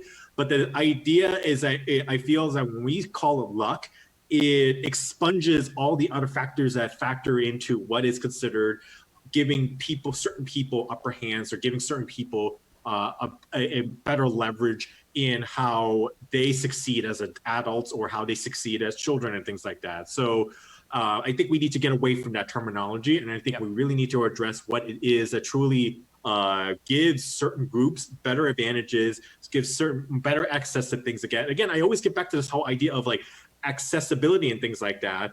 I guess, sorry, you could talk about a randomness of the universe perspective and luck from that, but the thing is that like this, you can't change that, right? Like it's a very entropic state where it's just like it's just gonna happen one way or another, and like I can't change the course of someone if I know a child born 20 years later is going to be born from a wealthy family. That's just not feasible or even possible.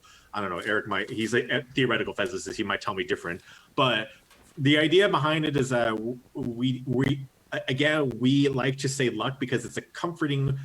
For us, it's easier to conceptualize everything into one word.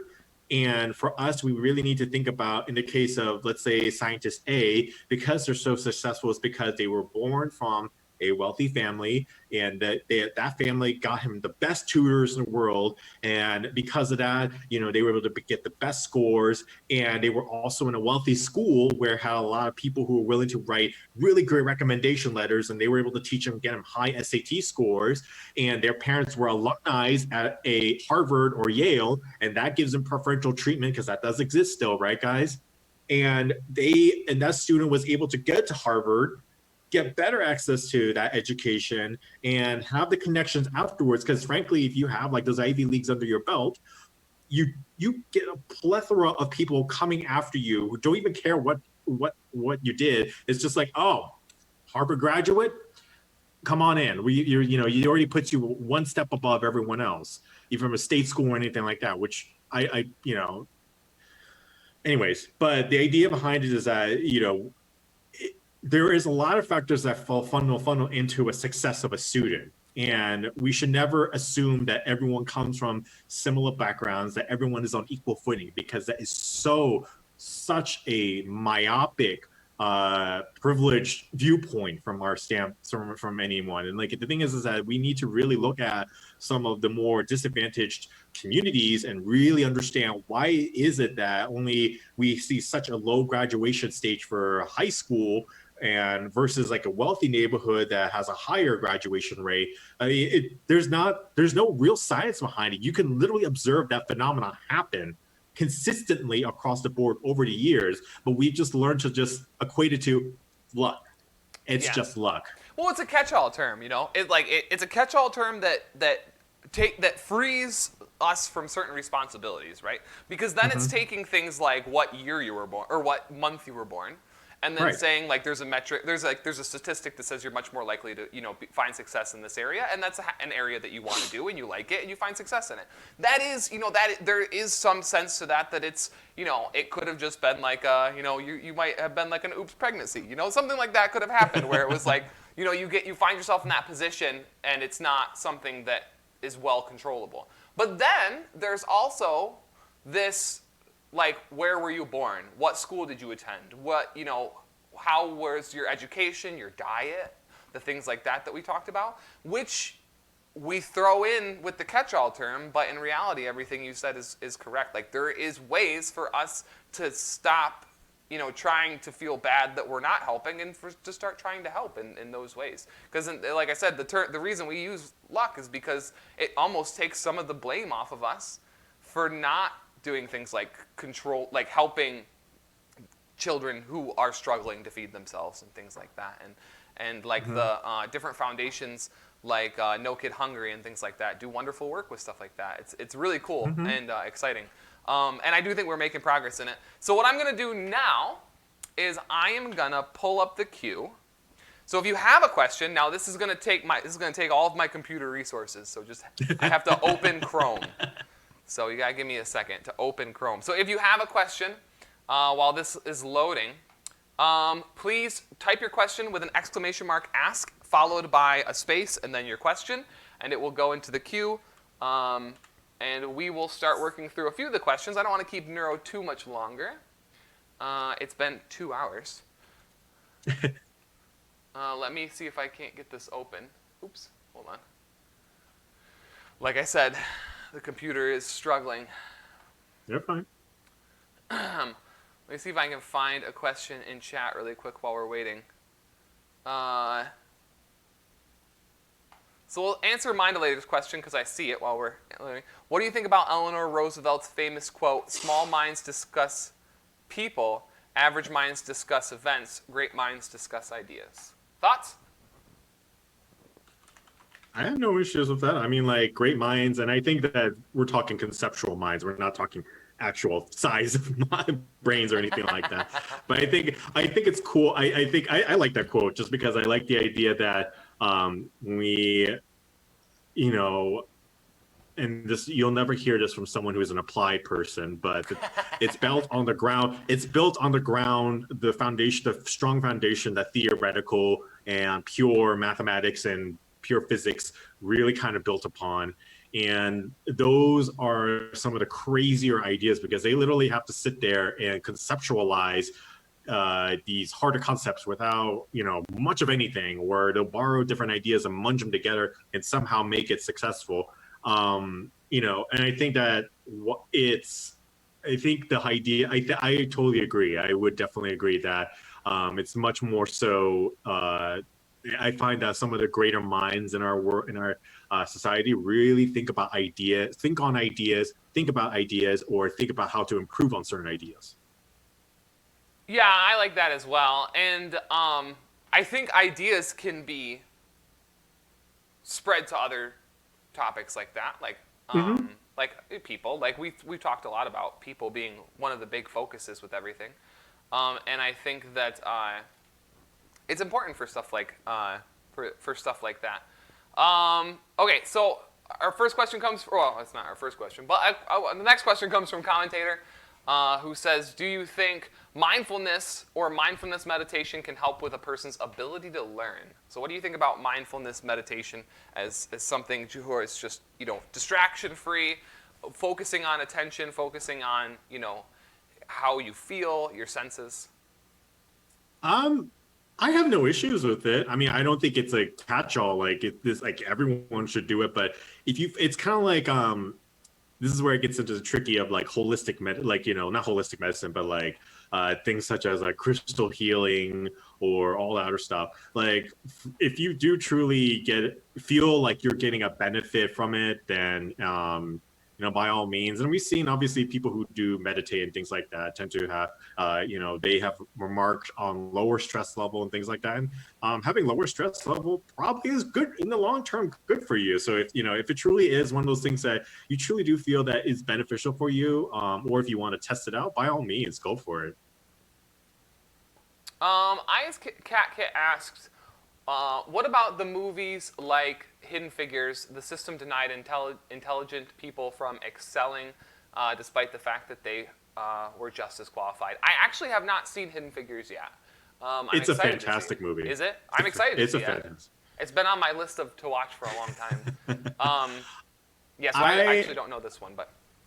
Well, in that case, it was very much both a sexist and a racist issue, right? Like it was very much you had a very white male dominated NASA at that point, really. And the idea is that there was this brilliant mathematician, I think she was a mathematician, who came in and wanted to contribute to like essentially the space launch and everything like that. And it was because like this group was essentially male dominated. They never had a female really kind of contribute besides being a secretary or getting their coffee, and also for her being a Black person during a time when segregation was at its peak. So those two were big ordeals that kind of factor into it, and it did really inhibit. It was very much not necessarily about her accomplishment, it was very much a societal issue, and it reflected on a societal problem within kind of like NASA itself at that point. And I think one of the cool things about it at the end was that they realized that this woman was brilliant, and she, you know, was able to push forward her contributions and her freakishly ridiculous computational skills out towards being part of the integral part of the whole successful space launch. And I'm probably diluting a lot of different facts because I don't remember every details about the movie. But I think in that case right there, it's more about it was a systemic racism and sexism that really binded a lot of the contributions of that person.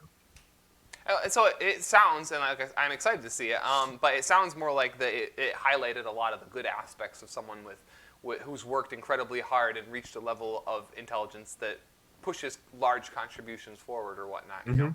And I think that's awesome. I think that's the type of things that we really need to have in Hollywood a lot more often. Absolutely. Absolutely. So Sarah asks, good friend Sarah, I love Sarah. within the challenges of accessibility and nature or nurture, how do teachers and parents best set up their students and future generations for success? Any tips? And again, so I do think that there should be some aspect of I mean, this is my own opinion, but I do think there should be some aspect of teaching someone how to learn. That is I didn't learn about different learning styles until second year in college. I don't even know if it's taught anywhere at all. So what are your thoughts on that? So there's that. I think part of it is we need to do a better training on teachers, and also part of and obviously being a parent, there's no guide that you're given, right? You literally have a kid, it's good luck. But I think part of it is really better educating teachers and parents to understand the kind of the variety of learning that a child is capable of. Really understanding that not all children are going to excel at certain things, or that not all children are going to learn in the same way as their peers, and not to demonize or not to really push the students who are acting out or those who are not understanding concepts in push them away, but really trying to make sure that you give that individualized attention. And that's again a resource question right there, right? Making sure that those students who are not able to really understand, either course correct the curriculum to figure out a way that's accessible to all the students, or you give that student individual attention. Unfortunately, there's no panacea to the whole thing. It's a very much a multifaceted aspect to it. And it also it means that the child would have support on all sides, not just at school, but at home as well. Some of the major failures we've seen a lot of times is that either the school does not provide the means for it, or the parents don't. And one of the more successful things with children is consistency, that you're consistent across all, from a school and from home, and making sure that that whatever rules that are applying at home exist out there, and that whatever learning capacity they are aware of is that it's communicated across the spectrum. So that's part of it. But I think it just really boils down to better education for the adults here. The kids, a lot of students will continue doing what they're doing, but for us, it's more understanding what are the signs and cues, and whether to how do we address it. And it doesn't necessarily mean you have to have the answer. It's something. It could be just simply asking the right questions at the right time. All right, so we're gonna do 2 more questions, and then we'll have I have one more question too after that. So okay. The next question from Cosmolano is: do all of these points made tonight apply to the notion of an emotional genius as well, or can that be made more concrete? So I guess someone who's able to handle a larger amount of emotions. And instead of reaching out to, and this is just my interpretation of the question, but instead of reaching out in helping progressing a field, but instead a field of science or a field of creativity, of art, music, something like that.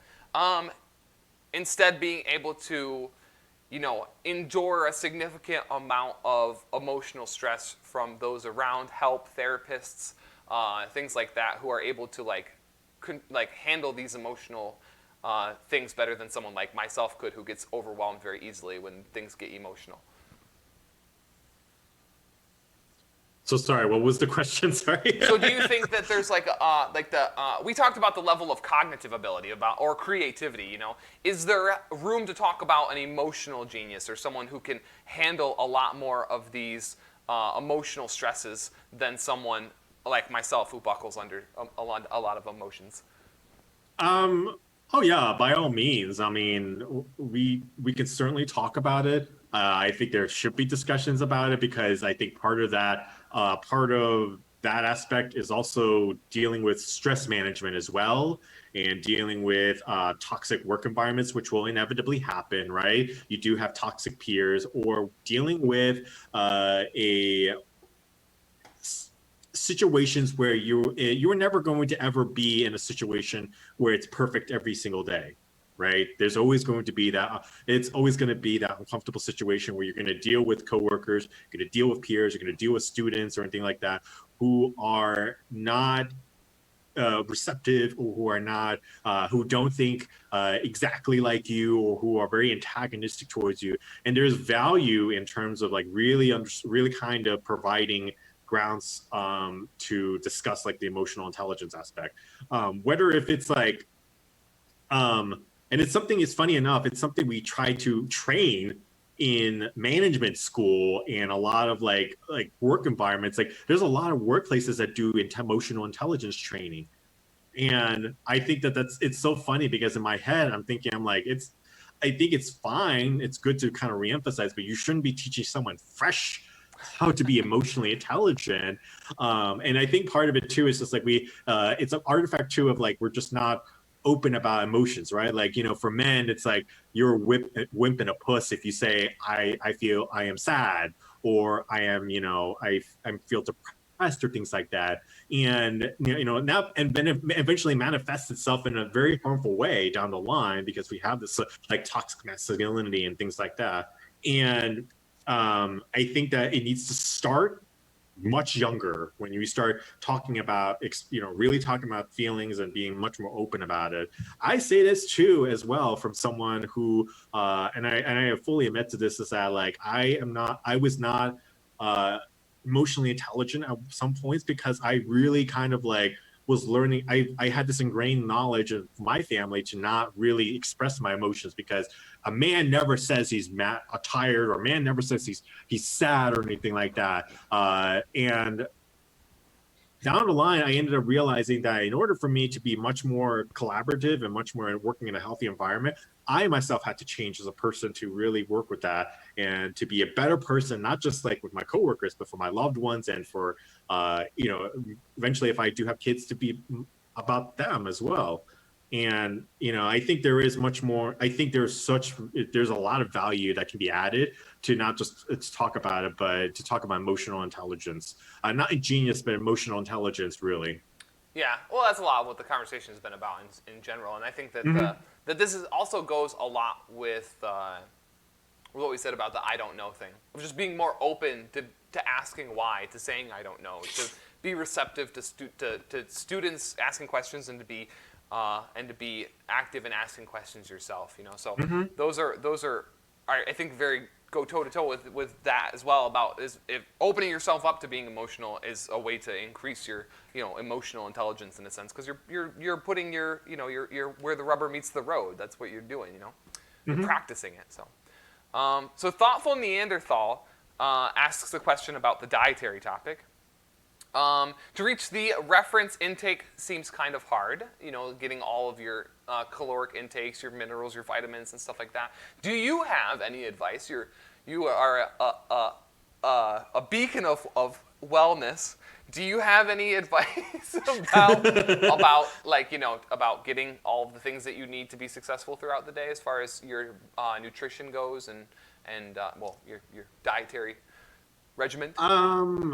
Prep. It's all about like finding time to prep. That's a good Making point. Yeah. that's all it is. It's just time. Like you really need to like set aside that 2-3 hours you would normally spend playing Cyberpunk 2077. Guilty. But really going in and just like kind of like saying, okay, I'm going to spend like 2-3 hours to really prep. Now, that being said, it's a very, and I'll say that that's a very privileged thing to say, because there are people who don't have that time, who literally work 2-3 jobs and all sorts of stuff. I always get back to that point of like dealing with people who don't have this, because I want to make sure we're contextually aware of the types of tips we're giving. So for me, it's, when I say that, it's assuming that you have the time. If you have the time to spare, it's all about making sure that you can piece it along the way. Now, if you don't have that time, maybe it's just be much more cognizant about what's available and what is like, what can you cook in a mean amount of time that's going to provide you the most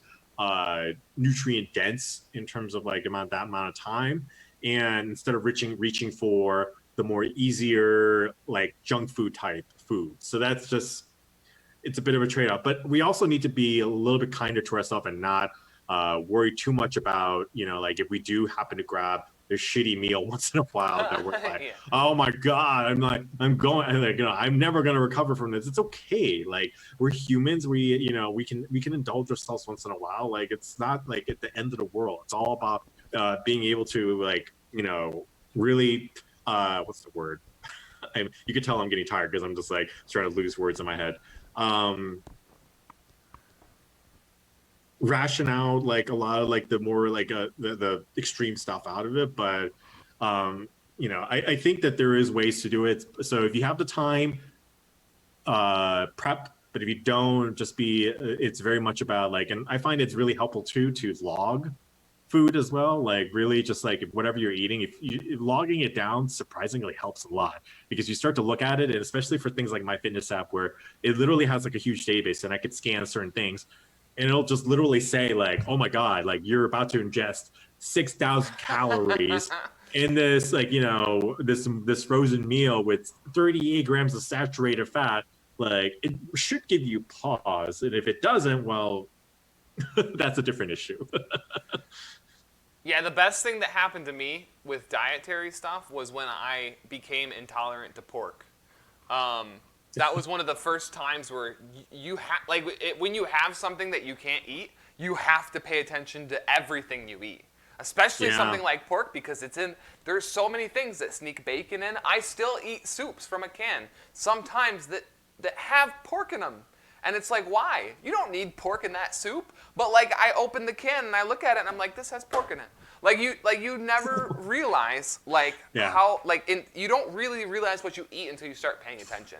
So it's crazy. That once you start paying attention, like you said, like even if you can log it, it's just so much. It's such a different perspective on the things that you're putting into your body. Yeah. So my question for this last question is mine. I wanted to ask you and I forgot. And this is what we'll end on. How bad is it? I'm already bracing myself. What are your thoughts on society's over-glorification of child prodigies? I think it's terrible. I don't think it's terrible. I think it's shared amongst most people in chat, right? Like I think like the whole idea of a child prodigy in anything.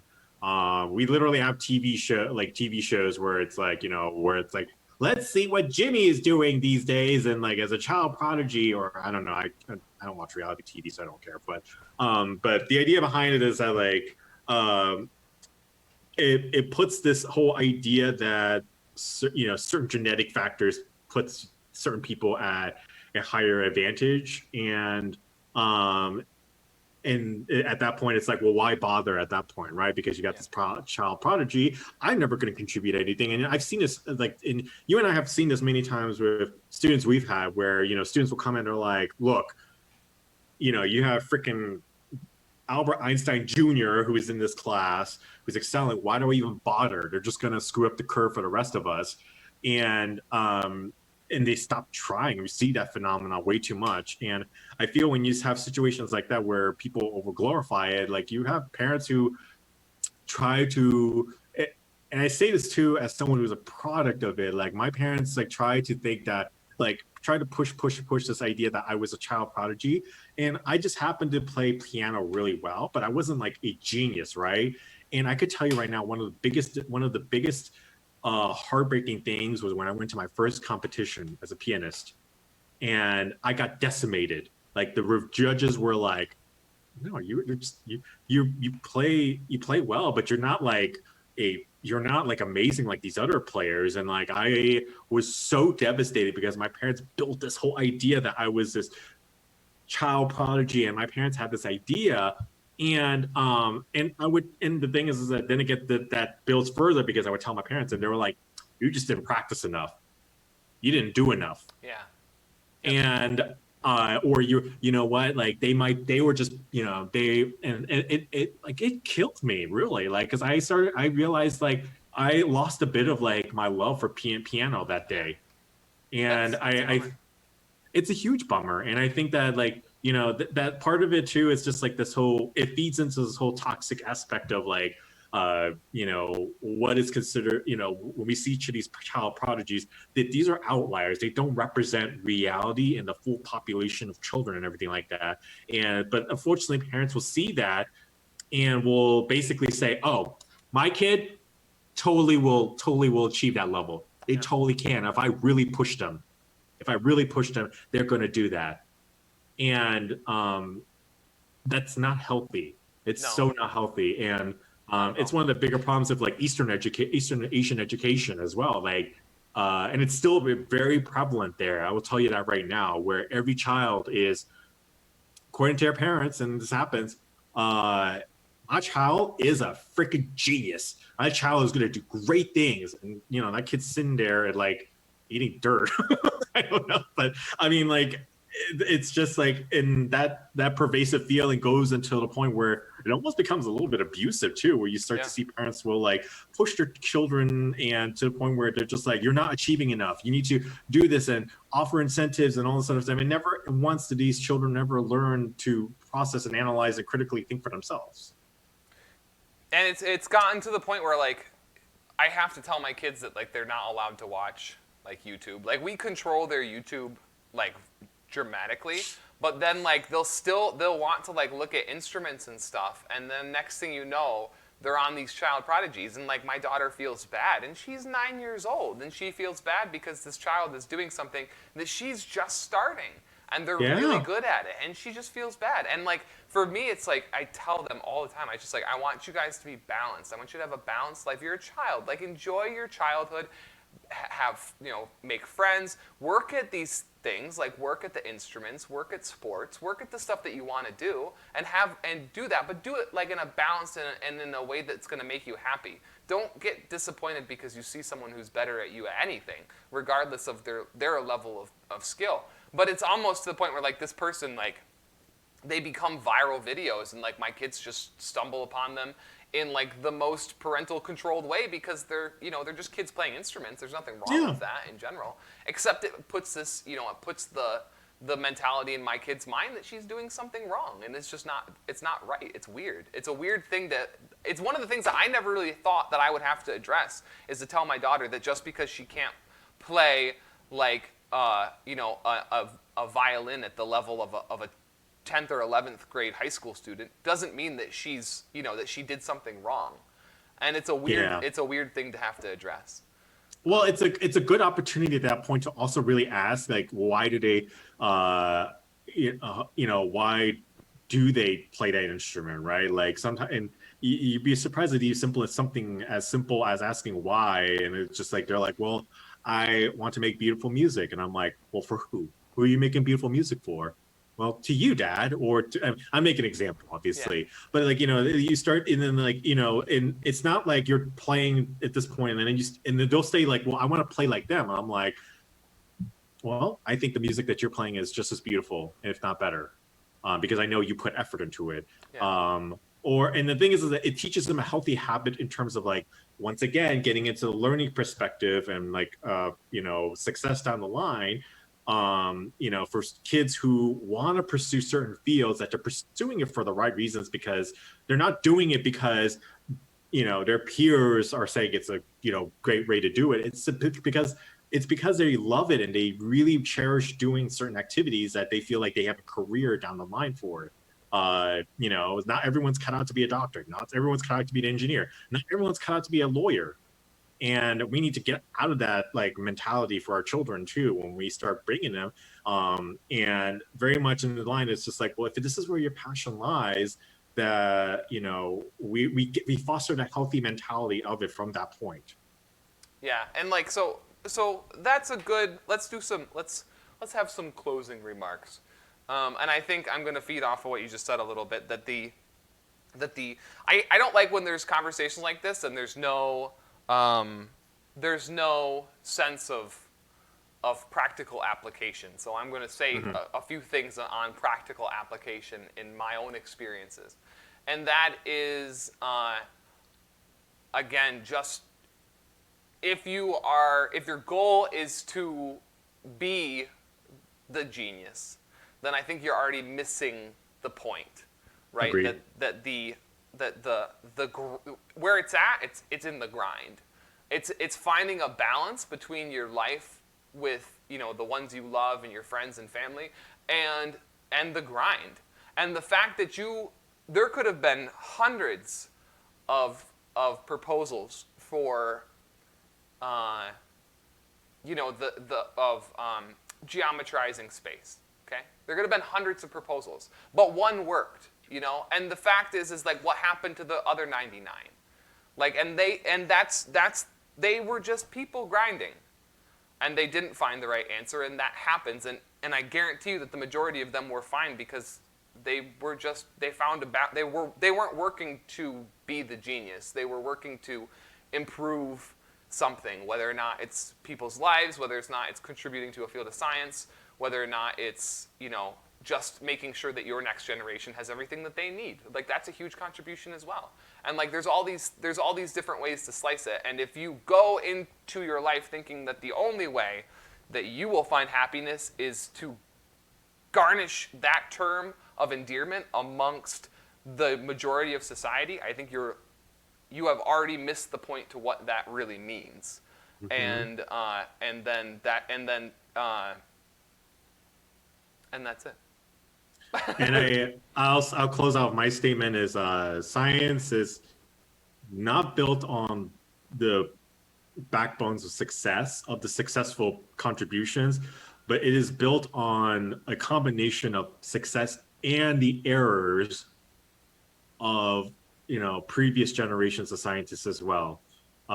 So we learn. That's the beauty of learning, right? We focus on so much on getting everything right, but sometimes we can learn so much from the errors. And what we do is that as good scientists, as good stewards of scientists, we take that error and we modify it to look at a new perspective. That right there is a contribution that's worth more than its weight in gold. You're just never going to see people sing praise of it, but I can tell you right now that a lot of let's say the major milestones in science, I can guarantee you it was built off of those roadmaps. So Neuro, thank you so much. Of course. Now tell everybody who's here what you do on your stream. I am Neurofourier. I am a global health science I primarily these days do a lot of COVID talks. I even just did a talk with high schoolers today, but my primary focus is in general like public health and really mapping the clinical side, the health side, and policy side. Really making sure that I talk about things in a way that's manageable and fungible to everyone. That's my main goal for my streams. We talk about different things like some of the bigger infectious diseases in the world, which I think are pretty cool. But obviously, there's a lot of things that come down the line that I'm happy to discuss down the line. I stream once in a blue moon, but I'm very active on my Twitter. You guys can always find me at Neurofourier on Twitter. I very much am on top of keeping track of the vaccine development and really communicating the pros and cons. And I take a balanced view to approaching science in that perspective. And that is me in a nutshell. All right, well, if you are new to my channel, I am PhysicsOH. Oh, you can call me Eric. And what we do on my channel is just talk about physics all the time. We take questions, so if you have any questions about physics, especially if it requires any bit of working through, you can, that's a perfectly welcome question on stream, and if we have time, we'll work through some of the math and stuff. But also what we do is I let you guys pick what topics you guys want to talk about. So we're finishing up a discussion series on Lagrange mechanics. And we're going to be starting another one soon on electricity and magnetism, as well as something else, I think quantum computing, but it's still a bit to be determined still. And on Sundays, we do building streams. So if you'd like to come back on Sunday at 1 p.m., we're going to be building a physics demonstration. This week we're going to be trying to build a cloud chamber and look at some particle detections and identify what particles are being emitted. We have a couple I have some radiation sources, as well as some other cool things we'll take a look at. So I'm always open to questions and whatnot. You can catch me on the socials here. Join the Discord. Ask questions if you'd like. Follow me on Twitter for bad jokes and terrible memes and occasional science things. And then YouTube has a lot of VODs about all of this cool stuff. What are your thoughts on theoretical minimum book? I don't know what that is. You have to tell me what that is, Sire. I don't know. But anyways, thank you again. Please get some ponies, some claps in chat for Neuro. Thank you so much, Neuro, for everything. We appreciate you. I think that's it, guys. We're going to let you guys all go. Have a great night. Thanks again. Bye, everyone. Take care.